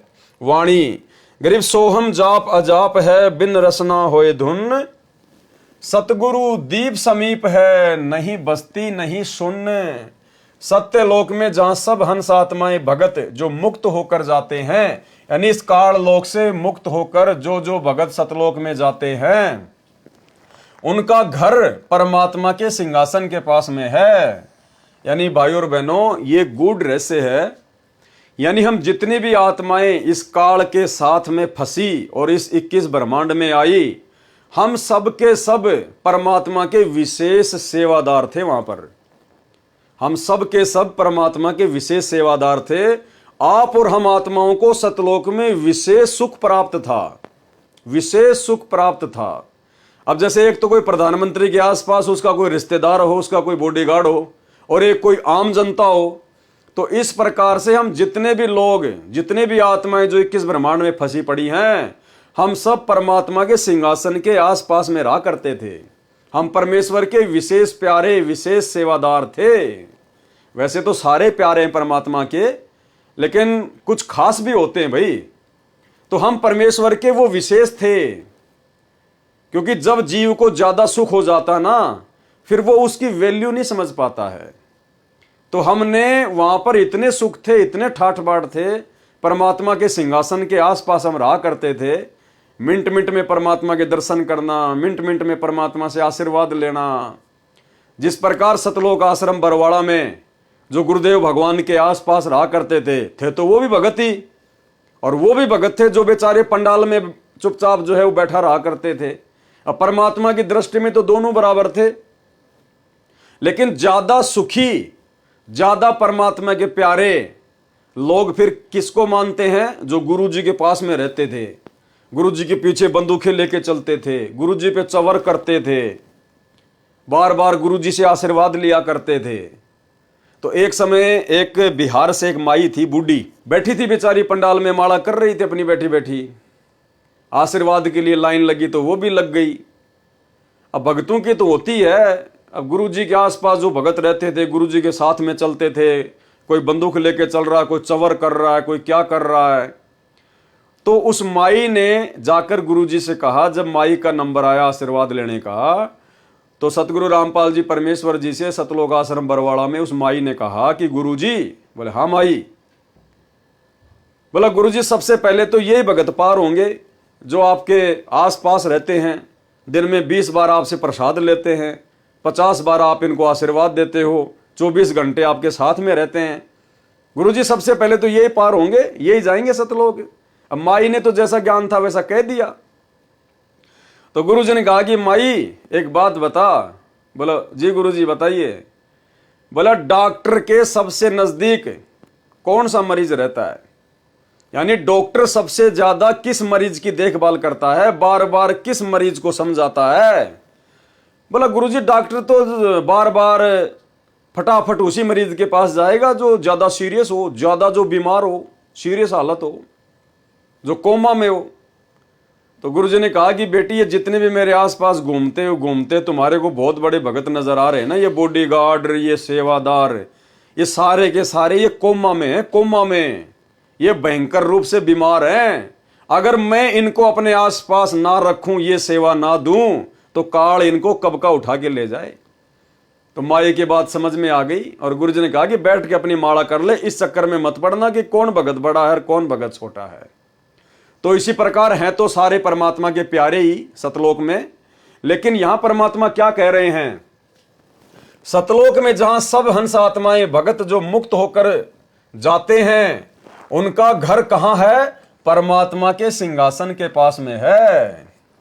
इसलिए गुरुजी हमें बार बार कहते हैं कि तुम्हारा सौभाग्य, तुम्हारी जो किस्मत है वो ब्रह्मा विष्णु महेश के पता नहीं कितना गुना ऊपर है।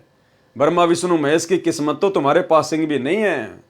यानी आज हम निकम्मों का नंबर आ गया, जो परमात्मा के सारे ठाट बाट को छोड़कर इस काल के चक्कर में फंस गए थे कि ना जाने यहां से भी ज्यादा सुख देगा हमें वहां पर, यहां गधा कुत्ता बना के गोबर खिला दिया। फिर तो परमात्मा के सिंहासन के पास है, उनका दीप सतलोक में ही भिन्न है। जैसे राजा का महल अलग होता है, परंतु सभी को जैसे सूर्य के दर्शन होते हैं और अपने साथ ही रहता नजर आता है, ऐसे परमात्मा प्रत्येक सतलोकवासी को महसूस होता है। तो भाइयों और बहनों, इसलिए परमात्मा यहां आकर इतना दुख उठाते हैं, क्योंकि हम परमात्मा के विशेष लाडले हैं, विशेष प्यारे हैं, जो सतलोक में उनके आसपास रहा करते थे। और जब जीव को ज्यादा सुख हो जाता ना, वही भ्रमित हो जाता है। तो सतलोक में जो दूर दूर के द्वीप में जो भाई बहन हमारे जो रह रहे थे, वो भ्रमित नहीं हुए, लेकिन हम कुछ ज्यादा ही सुखी थे वहां पर। हम परमात्मा के ज्यादा ही लाडले थे, ज्यादा ही प्यारे थे, इसीलिए परमात्मा हमारे लिए यहां आकर इतना दुखी हो रहा है। तो अब हमने इस बात को समझना चाहिए, जब हमारा बाप सतलोक का सुख छोड़कर और यहां भटक रहा है आप और हमारे लिए, तो फिर हमने तो यहां के दुखों को छोड़ने में देरी करनी नहीं चाहिए। सतलोक में जहां सब हंस आत्माएं यानी भगत जो मुक्त होकर चले जाते हैं, उनका घर कहां है? परमात्मा के सिंहासन के पास में है। उनका दीप सतलोक में ही भिन्न है। जैसे राजा का महल अलग होता है, परंतु सभी को जैसे सूर्य के दर्शन होते हैं और अपने साथ ही रहता नजर आता है, ऐसे परमात्मा प्रत्येक सतलोकवासी को महसूस होता है। वाणी। गरीब सुन्न बस्ती से रहित है, मूल मंत्र मन माही, और जहां हम सतगुरु ले गया, अगम भूमि सत ठाही।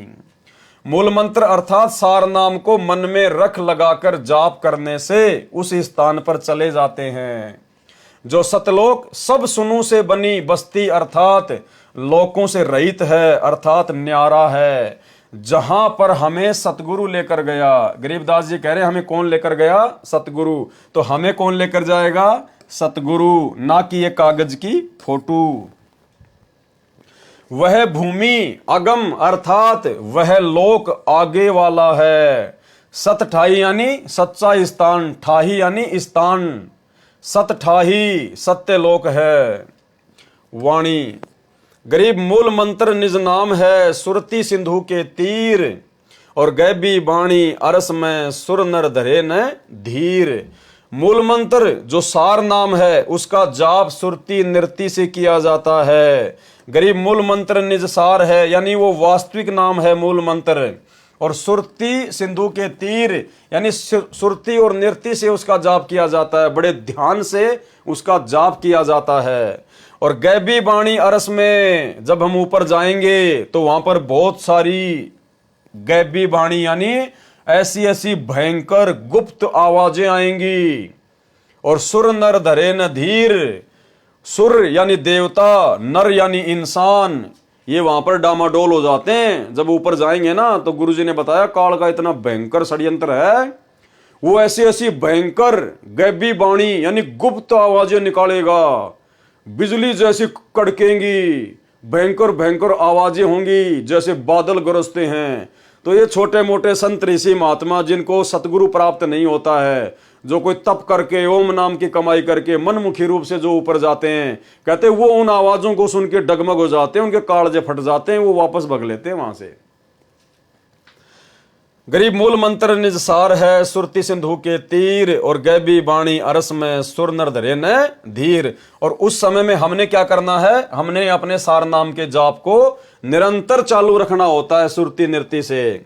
सरलार्थ, मूल मंत्र जो सार नाम है उसका जाप सुरती नृत्य से किया जाता है। सुरती यानी सूक्ष्म दृष्टि, और सिंधु यानी सागर, तीर यानी किनारे। जैसे भव सागर है ऐसे ही सतलोक सागर है, उसके किनारे जाने के लिए सूक्ष्म ध्यान सुरती की आवश्यकता है। वो ऑटोमेटिक लगेगी हमारी, हमने टेंशन लेने की जरूरत नहीं है।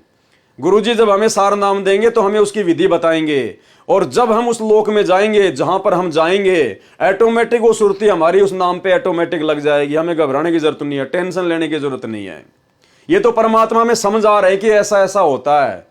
गरीबदास जी ने बताया कि मैं गया था भाई वहां पर तो ऐसा ऐसा है। यानी कोई ये सोचे कि हम तो बिना सतगुरु के ही सतलोक चले जाएंगे, तो गरीबदास जी कह रहे कि इस बहम में ना रहना, बहुत बड़ा बखेड़ा है काल का। लेकिन हमें टेंशन लेने की जरूरत नहीं है, चाहे कुछ भी हो, कुछ भी गरजे, कुछ भी बादल फटे, हमारे साथ परमात्मा रहेगा और उनका नाम हमारे साथ में रहेगा। अब जिस प्रकार आपको मान लीजिए, जिस प्रकार आपको दिल्ली से आपको नेपाल जाना है, किस में जाओगे? बस में बैठ के जाओगे। अगर आपको पता है कि ये बस नेपाल की है, कन्फर्म है, और नेपाल की आपने टिकट कटवा रखी है और बस में अपनी सीट पर बैठ गए, तो फिर आपको टेंशन लेने की जरूरत नहीं है। वो बस चाहे उत्तराखंड में चक्कर काट के जाए, चाहे वो राजस्थान में चक्कर काट के जाए, लेकिन आपको तो लोग पहुंचाएगी, क्योंकि आप उसी बस में बैठे हैं जो नेपाल जाने वाली है, और उस बस की टिकट भी आपके हाथ में है, कन्फर्म है। तो फिर आपको टेंशन लेने की जरूरत नहीं है, डरने की जरूरत नहीं है, बार बार खिड़की से मुंह निकाल के देखने की जरूरत नहीं है। वो आपको नेपाल ही जाके छोड़ेगी। अरस यानी आकाश में बहुत सी गैबी वाणी अर्थात रहस्यमय आवाजें होती हैं, उनसे उन भक्तों को भय उत्पन्न होता है जिनके पास सार नाम नहीं होता है, जो मनमुखी होते हैं, जिनके पास सार नाम नहीं होता है, सच्चा नाम नहीं होता है, वो डर जाएंगे। वे सुर अर्थात देवता, नर अर्थात जो पूर्व जन्म की भक्ति से बिना गुरु से ध्यान लगाकर समाधिस्थ हो जाते हैं, वे भयभीत हो जाते हैं क्योंकि उनके पास सार नाम नहीं होता। वाणी। गरीब अजब नगर में ले गया हमको सतगुरुआन, अजब नगर यानी सतलोक में लेकर गया कौन? हमको सतगुरु आन, सतगुरुदेव भगवान आकर हमें कहां ले गए?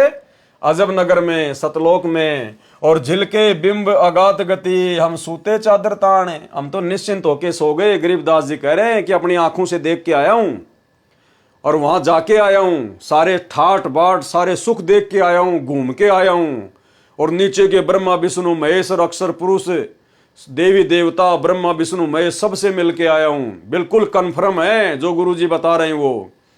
तो आप और हमें विश्वास दिलाने के लिए गरीबदास जी ने इतना ये प्रयास किया, ये वाणियां लिखवाई कि भाई आप पिछली पीढ़ी वाले भक्तों को 100% यकीन हो जाना चाहिए सतगुरुदेव भगवान के सत्संगों पर, उनके वचनों पर, कि जो सतगुरु रामपाल जी भगवान कह रहे हैं, सूरज पूर्व की बजाय पश्चिम में उदय हो सकता है, लेकिन संत रामपाल जी के मुख से निकला हुआ वचन झूठा नहीं हो सकता। इतना दृढ़ विश्वास हमें हो जाना चाहिए।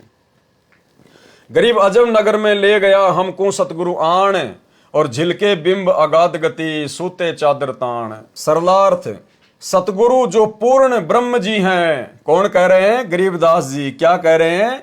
कि मुझे जो सतगुरु मिले थे वो कौन है? पूर्ण ब्रह्म जी, अर्थात पूर्ण परमात्मा। तो भाई वो गरीबदास जी के ही सतगुरु तो आज हमें मिले हैं, कबीर जी। तो कौन है ये? पूर्ण ब्रह्म जी, पूर्ण परमात्मा।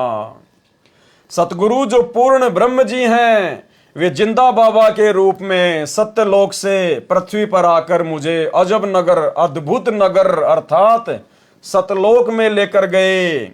वहां पर अनोखी झिलमिल हो रही थी, झिलके बिंब अगात गति। वहां अनोखी झिलमिल हो रही थी, रोशनी हो रही थी। वहां जाकर पता चला कि यह स्थान पूर्ण सुखमय है, पूर्ण आनंदित है। यह परमात्मा अविनाशी है। इनका दिया ज्ञान तथा भक्ति की साधना सत्य शास्त्र अनुकूल है। अब मुझे विश्वास हो गया कि मेरा कल्याण निश्चित है। सूते चादर तान, इसलिए सूते चादर तान अर्थात चादर तान कर सोने का भावार्थ है जिस व्यक्ति ने उस दिन का सारा काम समाप्त कर लिया हो, तो वह चादर ओढ़कर यानी कोई भी कपड़ा ओढ़कर सो रहा हो, तो अन्य व्यक्ति आकर कहे और पूछता है कि सारा कार्य कर लिया? लगता है कोई कार्य शेष नहीं रहा, इसीलिए तो चादर तान कर सो रहा है, रजाई ओढ़ कर सो रहा है। चादर तान कर सोना मतलब निश्चिंत होकर रहना। तो हमें विश्वास दिला रहे हैं गरीबदास जी महाराज कि मैं जो तुम्हें कह रहा हूं बिल्कुल कन्फर्म है। हम देखा सो साच है और सकल परपंच, और जो देखा वही गरीबदास जी ने वाणी में लिखवाया।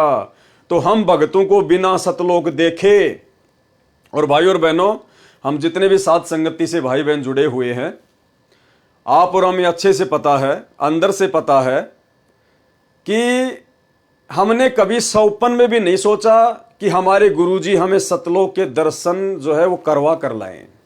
हम भक्तों ने कभी सौपन में भी नहीं सोचा कि हमारे गुरुजी संत रामपाल जी जब हमें सतलोक के दर्शन करवा कर लाएंगे सपने में या वैसे, तब हमें विश्वास होगा कि हाँ सतलोक है। नहीं, हमने तो कभी सपने में भी नहीं सोचा कि हमारे गुरुजी हमें सतलोक दिखाएंगे तब मानेंगे। हमने तो शुरू से ही अपने गुरुजी के वचनों पर यकीन कर लिया, विश्वास कर लिया। हम लोगों के इंटरव्यू देखते हैं कि गुरुजी रात में आए और मेरी आत्मा को सतलोक में ले गए, मुझे आम खिलाया, मुझे अमरूद खिलाया, मुझे वहां पर घुमाया, ब्रह्मा विष्णु महेश दिखाए, मुझे तपस्या दिखाई। ये तमाम प्रकार के इंटरव्यू देखने के बाद भी हम सत्सेवकों के मन में कभी नहीं आई कि गुरुजी हमें भी सतलोक दिखाएं। भाई और बहनों, इसीलिए तो परमात्मा कहते हैं कि गोता मारूं स्वर्ग में और जा बैठूं पाताल, और गरीब दास ढूंढता फिरूं अपने हीरे मोती लाल। साध संगति से जुड़े हुए भाई बहन वो हीरे मोती लाल हैं जिन्होंने अपने गुरुजी के वचन पर ही विश्वास कर लिया। गुरुजी ने कहा सत्य, और एक सत्संग में परमात्मा ने कहा कि सच्ची आत्माओं की यही पहचान होती है। जो उसके बाप ने बोल दिया उसने यकीन कर लिया। उदाहरण दिया गुरुदेव भगवान ने कि बाप अपनी जवान बेटी का रिश्ता तय करके आता है और शाम को घर आकर बताता है कि लड़का ऐसा है, ऐसा ऐसा सुंदर है, ऐसा ऐसा उसके मकान है, ऐसी ऐसी उसके जमीन है, तो वो बेटी अपने बाप के मुंह से सुनकर ही यकीन कर लेती है। वो बेटी अपने बाप से ये नहीं कहती कि मुझे दिखा के लेके आ, क्योंकि उस बेटी को अपने बाप पे यकीन है कि मेरा बाप जो भी कुछ करेगा मेरे अच्छे भविष्य के लिए करेगा। वो बेटी कोई प्रश्न चिन्ह नहीं उठाती, कोई सवाल नहीं करती, कोई ऑब्जेक्शन नहीं करती, और उसको पक्का विश्वास होता है कि जैसा मेरे बाप ने कहा वैसा ही मुझे वहां का घर बार मिलेगा, मुझे मेरा होने वाला पति मिलेगा। तो भाइयों और बहनों, ये अच्छी आत्मा की पहचान बताई परमात्मा ने। तो ये केवल साध संगत से जुड़े हुए भाई बहन हैं, जिन्होंने कभी सौपन में भी ये नहीं सोचा, कभी भी ये जिद नहीं करी कि गुरुजी हमें भी सतलोक दिखा कर लाएं। अरे हमारे बाप सतलोक से तो आए, ये सतलोक के तो राजा हैं, सतलोक के शहंशाह हैं, और ये तो सतवादी है, झूठ तो इनके आसपास भी नहीं है। सतवादी के चरणों की मैं सिर पर डारूं धूर, और 84 निश्चय मिटे पहुंचूं तख्त हजूर। अगर हम अपने बाप पर ही शंका करेंगे तो लाख जन्म भी सतलोक नहीं जा पाएंगे। तो आप और हम वो आत्मा हैं जिन्होंने सतगुरु के वचन पर विश्वास किया, और उसका ये परिणाम मिला, उसका ये फल मिला कि सतगुरु ने हमें सतलोक जाने के ट्रेनिंग सेंटर साध संगति से जोड़ दिया। वाणी गरीब अगम अनाहद दीप है, अगम अनाहद यानी आगे के लोगों के आगे वो दीप है, सतलोक है। अगम अनाहद लोक, अगम अनाहद गवन है, अगम अनाहद मोख। यानी भाइयों और बहनों, ये जो वाणियां हैं, ये जो शब्द हैं, ये कई बार जब हम इनको रिपीट करेंगे, पढ़ेंगे, तब जाके इनका सरलार्थ हमारे समझ में आएगा। तो अगर किसी भाई बहन को अगर एक बार में इनका ये सरलार्थ अगर समझ में नहीं आता है, अगम अनाहद दीप है, अगम अनाहद लोक, अगम अनाहद गवन है, अगम अनाहद मोख, यानी मुझ पवनदास को ही नहीं आ रहा। इसीलिए तो परमात्मा अंतर्यामी ने इसका सरलार्थ किया है। अगर गुरुदेव भगवान के द्वारा किए गए सरलार्थ को भी यदि हम 20% भी समझ लेंगे, 100% किए हुए सरलार्थ को यदि 20% भी समझ लेंगे ना, तो भी हमारी मानता है, क्योंकि ये बहुत गूढ़ रहस्य युक्त वाणियां हैं।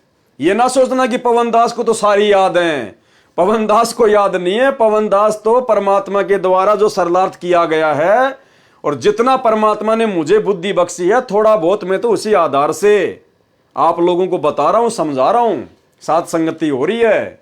तो कोई ये ना सोचे कि यार मेरी समझ में नहीं आ रहा, तुम दिमाग पे ज्यादा टेंशन नहीं लेना, ज्यादा जोर मत डालना दिमाग पे। ये वाणी समझ में आए ना आए, इनका सरलार्थ हमारे को पूरा का पूरा समझ में आए ना आए, इस बात से कोई फर्क नहीं पड़ता। ये स्वयं सिद्ध वाणियां हैं। जैसे कोई व्यक्ति किसी से जादू जंत्र मंत्र करवाता है, और वो व्यक्ति उसको एक ताबीज दे देता है, और वो ताबीज को यहां पर बांध लेता है। अब वो ताबीज को बार बार देखने की जरूरत नहीं है, उसको खोलने की जरूरत नहीं है, उसने जंत्र मंत्र डाल के उस ताबीज में डाल रखा है, बस हमने केवल बांध के रखना है, वो ताबीज अपना काम पूरा करेगा। हालांकि हमने नहीं बांधना, हम तो इन पाखंड से दूर हैं। एग्जाम्पल दिया जा रहा है, कहने का मतलब है वो जो ताबीज उसको दिया जाता है वो स्वयं सिद्ध करके दिया जाता है। तो ये वाणियां परमात्मा की स्वयं सिद्ध हैं, भले हमें पूरी की पूरी समझ में नहीं आ रही, लेकिन ये पूरा काम अपना अवश्य करती हैं जब हम इनका पाठ करते हैं। अब जैसे किसी को सर्प डस जाता था, अब उसको एक गारडू होता था, विष उतारने का वो मंत्र सिद्ध कर लेता था। ये धात्मिक जो विज्ञान है ये सबसे उत्तम है। अभी तक आपने देखा होगा कोई झाड़े झूड़े ला दिन छोटा मोटा बुखार उतार देते हैं, तो ये इस तरह की क्रियाएं हैं, लेकिन ये भक्ति ये तो एक अंश मात्र है। और भक्ति जब सत्य साधना आपको मिल जाएगी, किसी चीज़ की जरूरत नहीं पड़ा आपने, ना झाड़ियाँ की, इस परमात्मा की भक्ति में सारी शक्ति है, सारा कुछ अध्यात्म मार्ग इसमें है। अब जैसे किसी ने कोई मंत्र सिद्ध कर लिया, आपका मंगलाचरण है जो हम आपको देते हैं, सबसे पहले इसको बोला जाता है। ये मंगलाचरण सब मंत्रों का मूल मंत्र है, चाहे किसी झाड़े ला लो, लेकिन आप झाड़ा मत लगाना। इस मंत्र को जाप करने से आपके आसपास कुछ भी नहीं रहेगा, और फिर आपका मंत्र जो दूसरा दे रखा है वो करते रहे। तो कहने का भाव ये है कि इस दास ने इस अध्यात्म मार्ग का बिटर एक्सपीरियंस हुआ। और पहले परमात्मा ने सन 1988 से 1994 तक 6-7 वर्ष इन सभी संतों महंतों महात्माओं की जानकारी दिवाई, इनके सत्संग सुना, इनकी क्रियाएं देखी। तो सुनने को मिला कि गरीबदास जी संत था। उसने गरीबदास जी के ग्रंथ में एक शब्द है, घट ही अंदर गारड़ू धोखे मर गईया, सार शब्द चीन्या नहीं और कोई भेद ना लैया। ये 5-7 लाइन है। उसने उसको सिद्ध कर लिया 1000 बार 2000 बार पढ़ के। तो उसमें शक्ति आ गई कि सर्प किसी ने ड्रेस दिया, वो मंत्र बोल देता, मन मन में बुदबुदा देता, उसका जहर उतर जाता, जीवित हो जाता था। वो उसी से प्रभु पाक गया, संत कहा गया। और हम इस वाणी ने रोज पढ़ना तो या आत्मा के सारे जहर तार देगी। जैसे गारडू अपना मंत्र बोलता है और जिसको सर्प डस गया, मूर्छित पड़ा है, वो ना उस मंत्र को सुन रहा है ना समझ रहा है, लेकिन वो मंत्र अपना काम कर रहा है। उसने उस विष को उतार दिया। विष उतरते ही वो चेतन हो गया, जीवित हो गया, मूर्छा उसकी खत्म हुई, तो अपना सुचारू काम करने लग गया।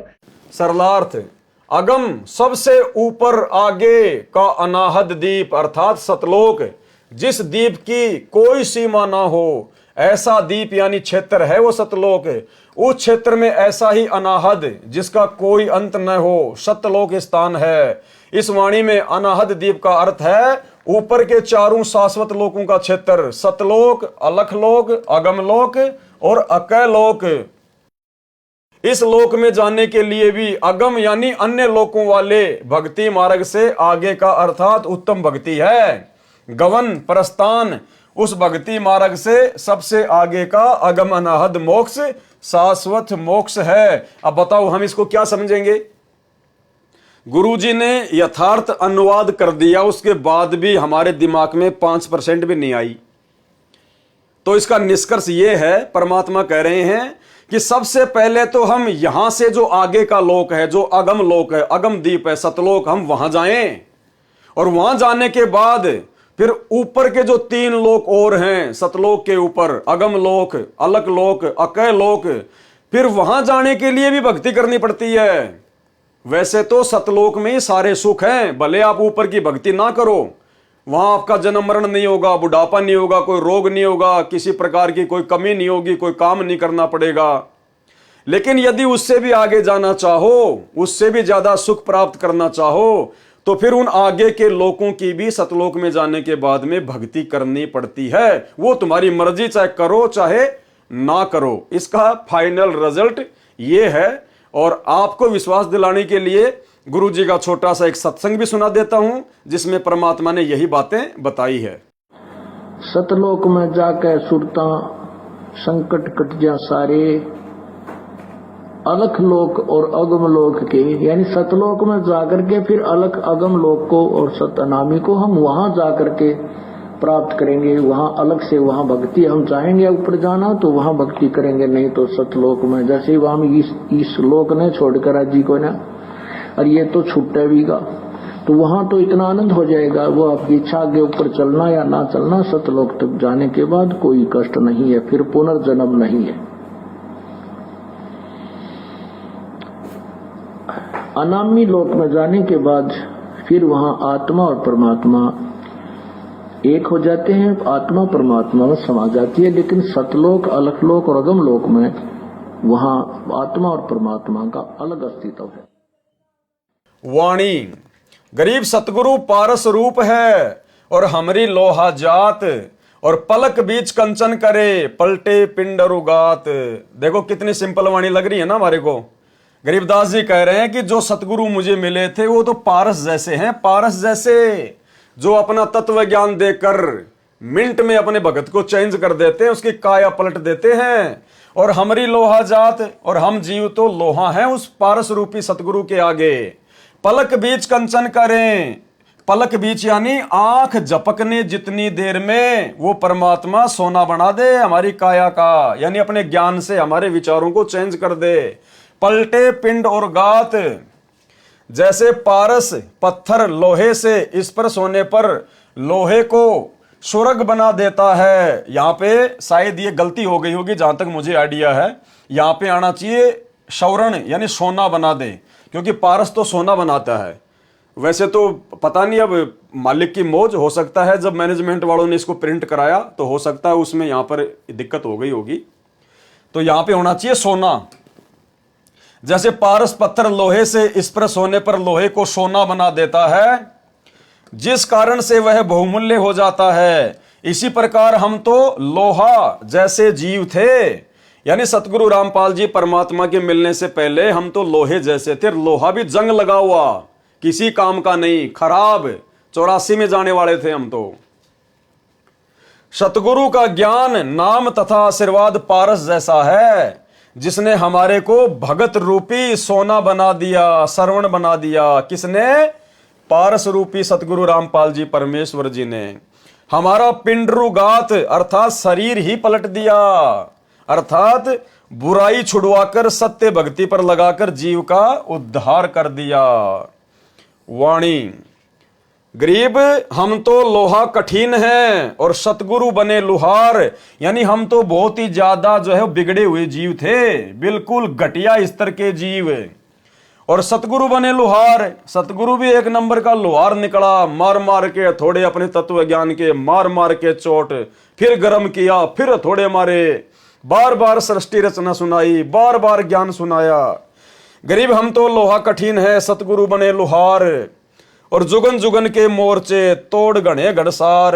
जुगन जुगन के मोर्चे, असंख्य युगों के हमारा वो अज्ञान, वो मैल जो हमारी आत्मा पे चढ़ा हुआ था, मालिक ने मार मार के हथौड़े, वो घन मार मार के हमारे को कोमल कर दिया। गरीब हम तो लोहा कठिन है, सतगुरु बने लुहार, और जुगन जुगन के मोर्चे तोड़ घने घनसार। किसने किया? समर्थ सतगुरु रामपाल जी भगवान ने। इनके बिना कोई भी जीव की काया पलट नहीं कर सकता, अवगुणी जीव को सद्गुणों में तब्दील नहीं कर सकता। आप और हम कितने नीच थे, कितने घटिया थे, कितने बिगड़े हुए थे, कितनी गंदी सोच थी, कितनी घटिया मानसिकता थी, अपने स्वार्थ से ऊपर कुछ देखा ही नहीं करते थे।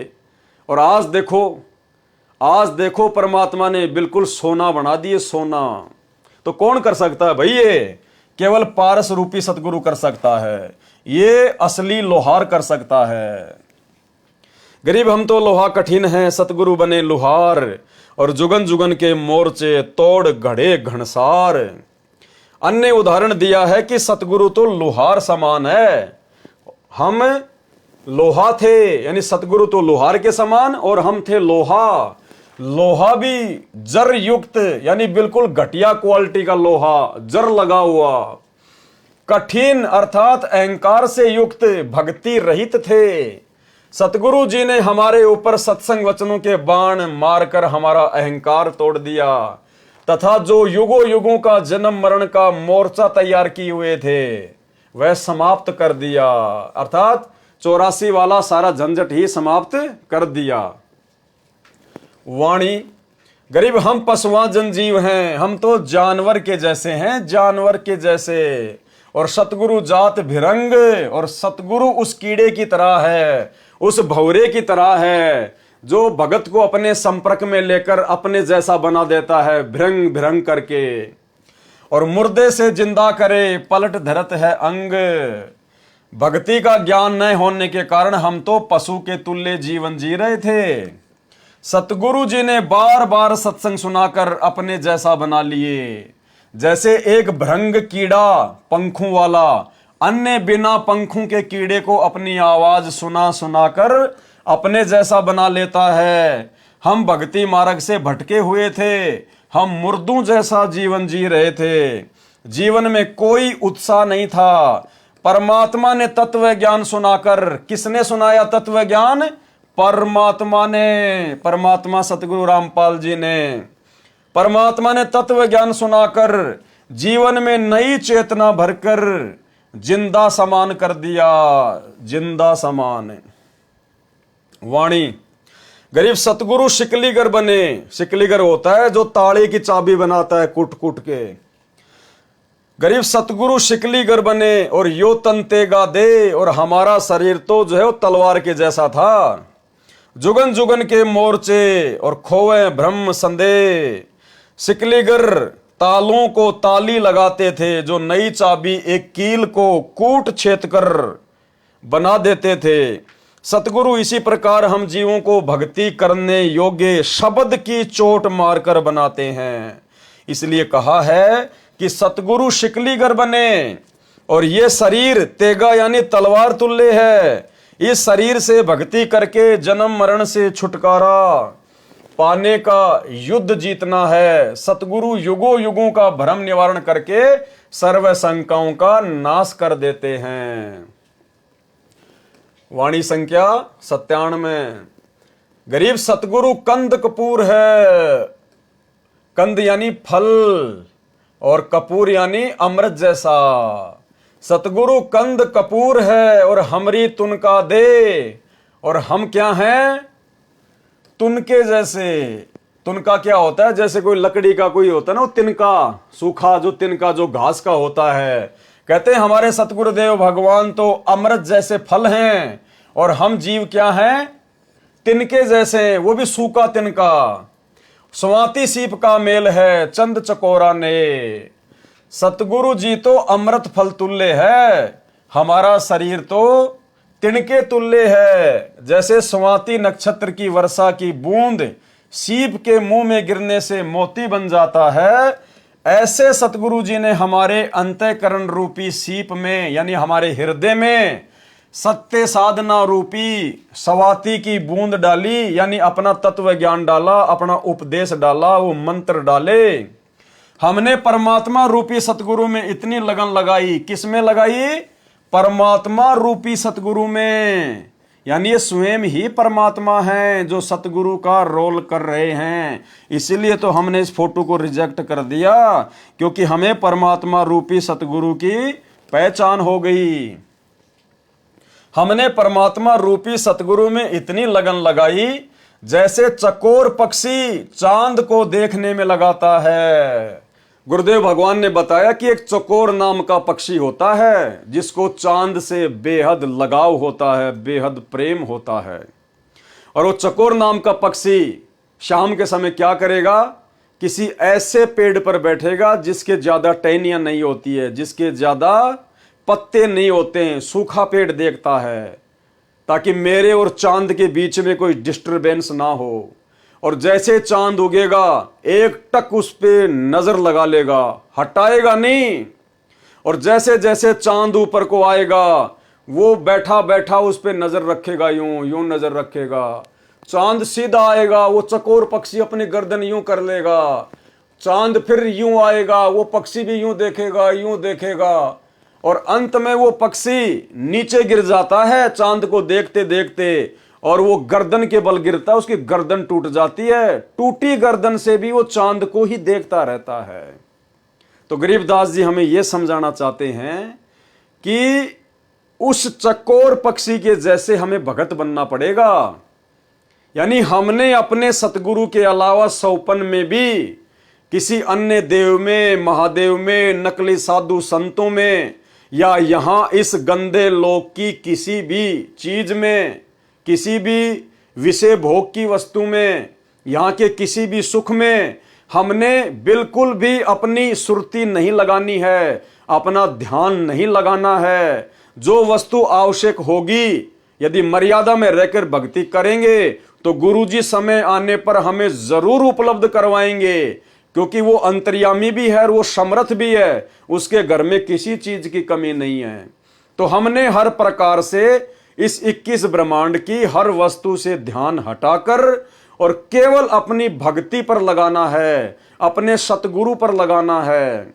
कोई चीज उनके और हमारे बीच में बाधा नहीं बननी चाहिए, हमारे मन में कोई विकार नहीं आना चाहिए। तो कहते तब जाकर वो भगत सतलोक का दरवाजा देख पाएगा, जिसमें चकोर पक्षी जैसा प्रेम अपने सतगुरुदेव भगवान में बन जाएगा। कहने का मतलब है भाई जब तक जिएंगे तब तक काल के लोक में रहेंगे, और जो यहाँ की वस्तुएं आवश्यक होगी जीने के लिए वो तो जरूरी हैं ही हैं, तो वो परमात्मा जरूर उपलब्ध करवाएगा। इसके अलावा फालतू की डिमांड, फालतू की इच्छा, सांग सिनेमा, बड़े बड़े मकान, बड़ी बड़ी गाड़ियां, बड़ी बड़ी सभाओं में जाना, लोगों से तालियां बजवाना, अहंकार में फूल जाना, लोगों से सम्मान और इज्जत की उम्मीद रखना। कहने का मतलब हमने अभी आडंबर, ये पाखंड, ये लोक दिखावे सब त्यागने पड़ेंगे। अपने आप को मिट्टी समझकर, दो कोडी का जीव समझकर, जर लगा हुआ लोहा समझकर और अपने गुरुजी की भक्ति करके यहां से निकलने का प्रयास करना है। जो गुरुजी ने दीक्षा दे दी उन मंत्रों पर अपना ध्यान लगाना है। जो गुरुजी ने नियम बता दिए आजीवन उनको संघर्ष करते हुए निभाना है। ना किसी लोकलाज में फंसना, ना किसी के भय से डरना है, ना किसी को जबरदस्ती हमने दुखी करना। कोई दूसरा दुखी करे तो वो करता रहेगा, हमारा कुछ बिगाड़ नहीं पाएगा, क्योंकि हमारे सिर पर हमारे सतगुरुदेव भगवान बैठे हैं। और परमात्मा कहते हैं सिर पर साईं सत्य है, फिर तो को क्या भय रे। और परमात्मा कहते हैं उस भगत का कोई बाल बाका नहीं कर सकता, जिस साधु का बाल न बाका, जिस पे सतगुरु मेहरबान होते हैं। तो भाई और बहनों, साध संगति से जुड़े हुए हम सत्सेवक भाई बहन इस प्रोसीजर के बेहद निकट हैं, बेहद निकट। और हमने और इसमें आगे बढ़ना है, पूरे 100 नंबर पे पहुंचना है। तो ये कहना चाहते हैं गरीबदास जी महाराज जी कि आपने भी उस चकोर पक्षी की तरह अपने गुरुदेव सतगुरु रामपाल जी परमेश्वर जी में, जो कि स्वयं ही परमात्मा हैं, हमने परमात्मा रूपी सतगुरु में इतनी लगन लगाई, तो हमने भी अपने परमात्मा रूपी सतगुरु रामपाल जी परमेश्वर जी में, उनकी भक्ति में उतनी ही लगन लगानी है। हमने परमात्मा रूपी सतगुरु में इतनी लगन लगाई जैसे चकोर पक्षी चांद को देखने में लगाता है। एक टक रात्रि में उगते चांद को अस्त तक देखता रहता है, देखते देखते पेड़ से गिरकर गर्दन भी तुड़वा लेता है, परंतु नजर फिर भी चांद को देख रही होती है। ऐसी लगन परमात्मा में लगाकर मोक्ष प्राप्त किया। वाणी गरीब ऐसा सतगुरु सेइये, यानी ऐसे सतगुरु की पूजा कीजिए। बेग उधारे हंस, जो हंस को यानी भगत को बहुत जल्दी सतलोक पहुंचा दे, उसका उद्धार कर दे। और भव सागर आवे नहीं, फिर वापस इस भव सागर में 21 ब्रह्मांड में नहीं आना। और जोरा काल विध्वंस, और ना ही फिर हमारे ऊपर इस जोरा यानी इस मौत का और काल का किसी प्रकार का कोई भी जोर नहीं चलेगा। हम फिर बार बार जन्म और मरण में नहीं आएंगे। गरीब ऐसा सतगुरु से ये बेग उदारे हंस, भव सागर आवे नहीं, जोरा काल विध्वंस, यानी इस काल और इस मृत्यु के विध्वंस में फिर हम वापस नहीं फंसेंगे। भव सागर आवे नहीं। सरलार्थ ऐसा सतगुरु कीजिए जो शीघ्र कल्याण करे। हंस रूपी भगत को संदेश दिया है, आगे कहा है कि फिर संसार सागर में पुनः जन्म नहीं लेता। सतगुरु जोरा अर्थात मौत और काल को समाप्त कर देता है, पूर्ण मोक्ष प्राप्त करवाता है।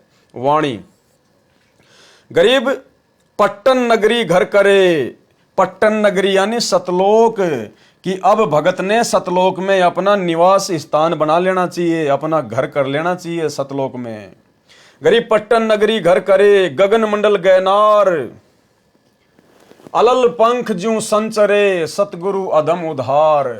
सरलार्थ सत्य साधना से उस पट्टन नगरी सतलोक में घर करें, निवास स्थान प्राप्त करता है, जो गगन मंडल में अर्थात पर्वत जैसा ऊंचा महल है।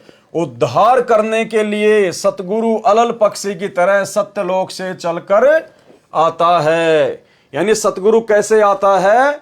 अलल पक्षी की तरह सतगुरु अपने भक्तों को लेने के लिए यहां आता है। वाणी गरीब अलल पंख अनुराग है और सुन मंडल रहे थीर, दास गरीब उधारिया सतगुरु मिले कबीर। सरलार्थ जिस प्रकार अलल पक्षी का बच्चा पृथ्वी पर होता है, वह अपने परिवार तथा घर को नहीं भूलता जो ऊपर वायु में आकाश में होता है। दूसरी ओर उस बच्चे के माता पिता अलल पक्षी अपने बच्चे के लौटने की राह देखते रहते हैं और दिल में मिलने की मीठी मीठी हिलोद सी उठती रहती है, और अंत में वह बच्चा अपने परिवार में ऊपर चला जाता है। इसी प्रकार परमात्मा आपको सदा चाहता है कि मेरे बच्चे मेरे पास सतलोक में आ जाएं, सदा सुखी हो जाएं। हम सतगुरु के भगत अलल पंख के बच्चे की तरह परमात्मा को तथा अपने घर सत्यलोक को नहीं भूलेंगे तो एक दिन हम सतलोक चले जाएंगे। संत गरीबदास जी ने कहा है कि मेरा उद्धार भी इसी विधि से हुआ है। मुझे सतगुरु कबीर जी ही मिले। कौन मिले? सतगुरु कबीर जी मिले। तो भाई हमें कौन मिला फिर आज? वही सतगुरु कबीर जी मिला है। इसलिए हमने इस कागज की फोटो को सतगुरु मानना छोड़ दिया है। तो भाई और बहनों, आज के वीडियो में केवल इतना ही। कल रात्रि 9 बजे जो वीडियो लाइव चलेगा उसमें फिर हम आगे से शुरू करेंगे, जो कि साहिब कबीर जी की वाणी गुरुदेव के अंग से शुरू होगा। तो भाई और बहनों, बहुत बड़ी दया है, बहुत बड़ी मेहर है परमात्मा की।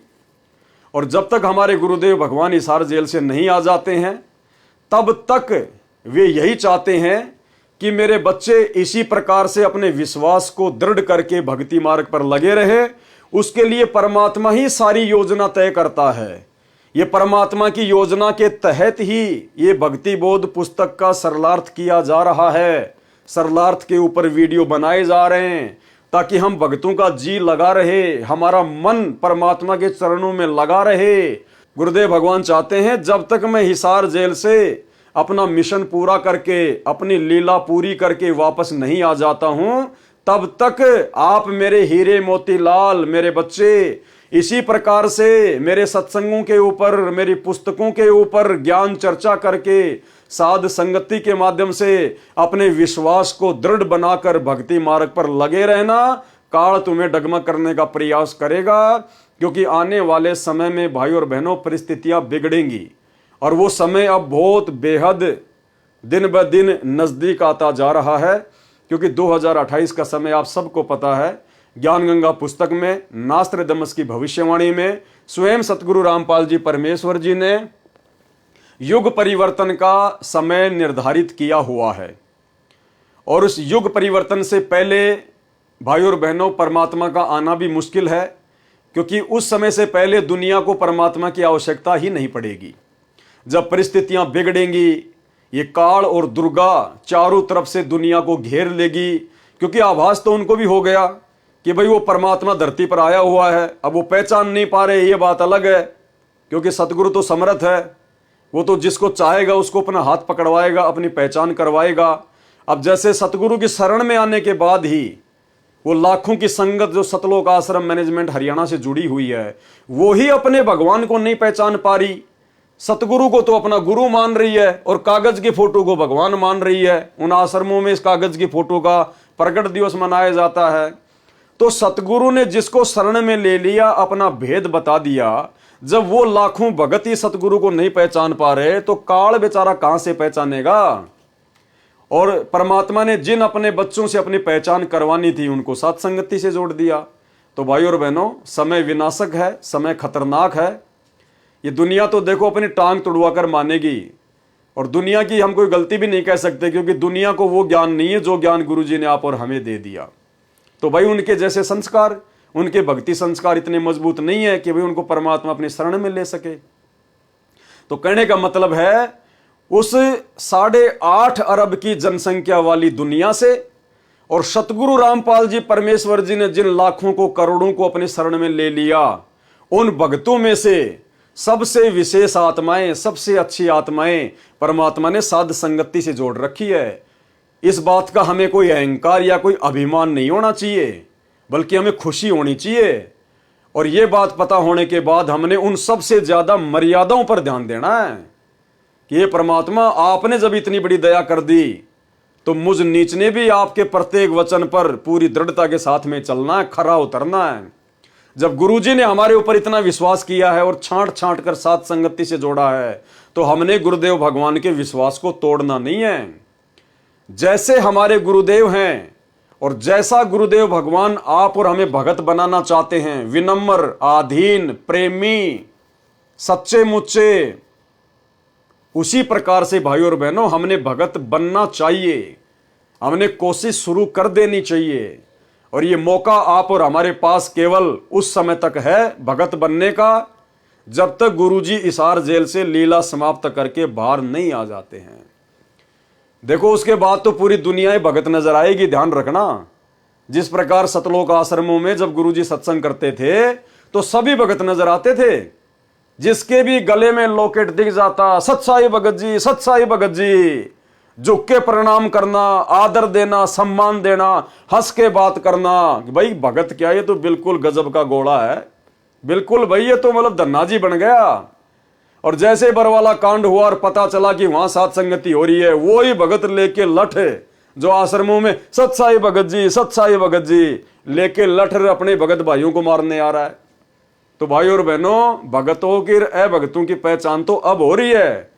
तो अब हमने वो भगत बनना है जैसा भगत बनाने के लिए गुरुजी सतलोक से आए हैं, और ये मौका दे दिया गुरुजी ने हमें साथ संगति से जोड़ के।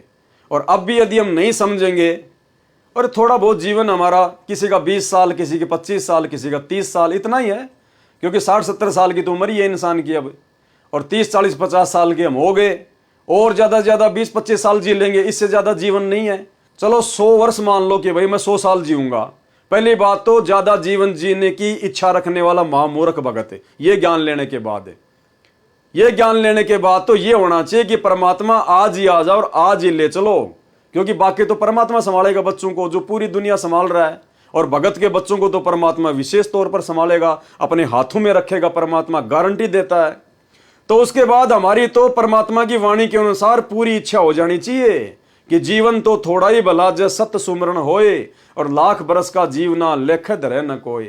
तो भाई और बहनों, हमने तो इस कदर तैयार रहना है कि जैसे अगर आज गुरुजी आ जाएं अचानक कि चल बेटा सतलोक, तो भले पैर में चप्पल नहीं है, चप्पल भी पहनने की नहीं सोचनी, तन पे कपड़े हैं या नहीं हैं, पीछे बेटा बीमार है, बेटी बीमार है, या कोई काम बिगड़ रहा है, कोई मकान का काम चल रहा है, कुछ नहीं देखना, पीछे मुड़ के नहीं देखना। जब गुरुजी सामने खड़े विमान लेके और कह रहे हैं कि बेटा आ जा, तो नंगे पैर दौड़ के जहाज में बैठ जा। इस कदर हमने तैयार रहना है, तभी बात बनेगी भाई और बहनों। तो आज के यथार्थ भक्ति बोध के सरलार्थ में केवल इतना ही। कल रात्रि 9 बजे अगले वीडियो में गुरुदेव भगवान के आशीर्वाद से फिर हाजिर होंगे। और यदि आप नए जुड़े हैं इस वीडियो में, तो भाई और बहनों, जब तक आप पहले के 4-5 वीडियो नहीं देखोगे, जिनके लिंक ऊपर टाइटल में दिए हुए हैं, तब तक आपको ये बातें समझ में नहीं आएंगी। तो कल फिर मिलेंगे परमात्मा के आशीर्वाद से। गुरुदेव भगवान से आशीर्वाद लेते हैं, इजाजत लेते हैं। बंदी छोड़ सतगुरु रामपाल जी परमेश्वर जी की जय हो।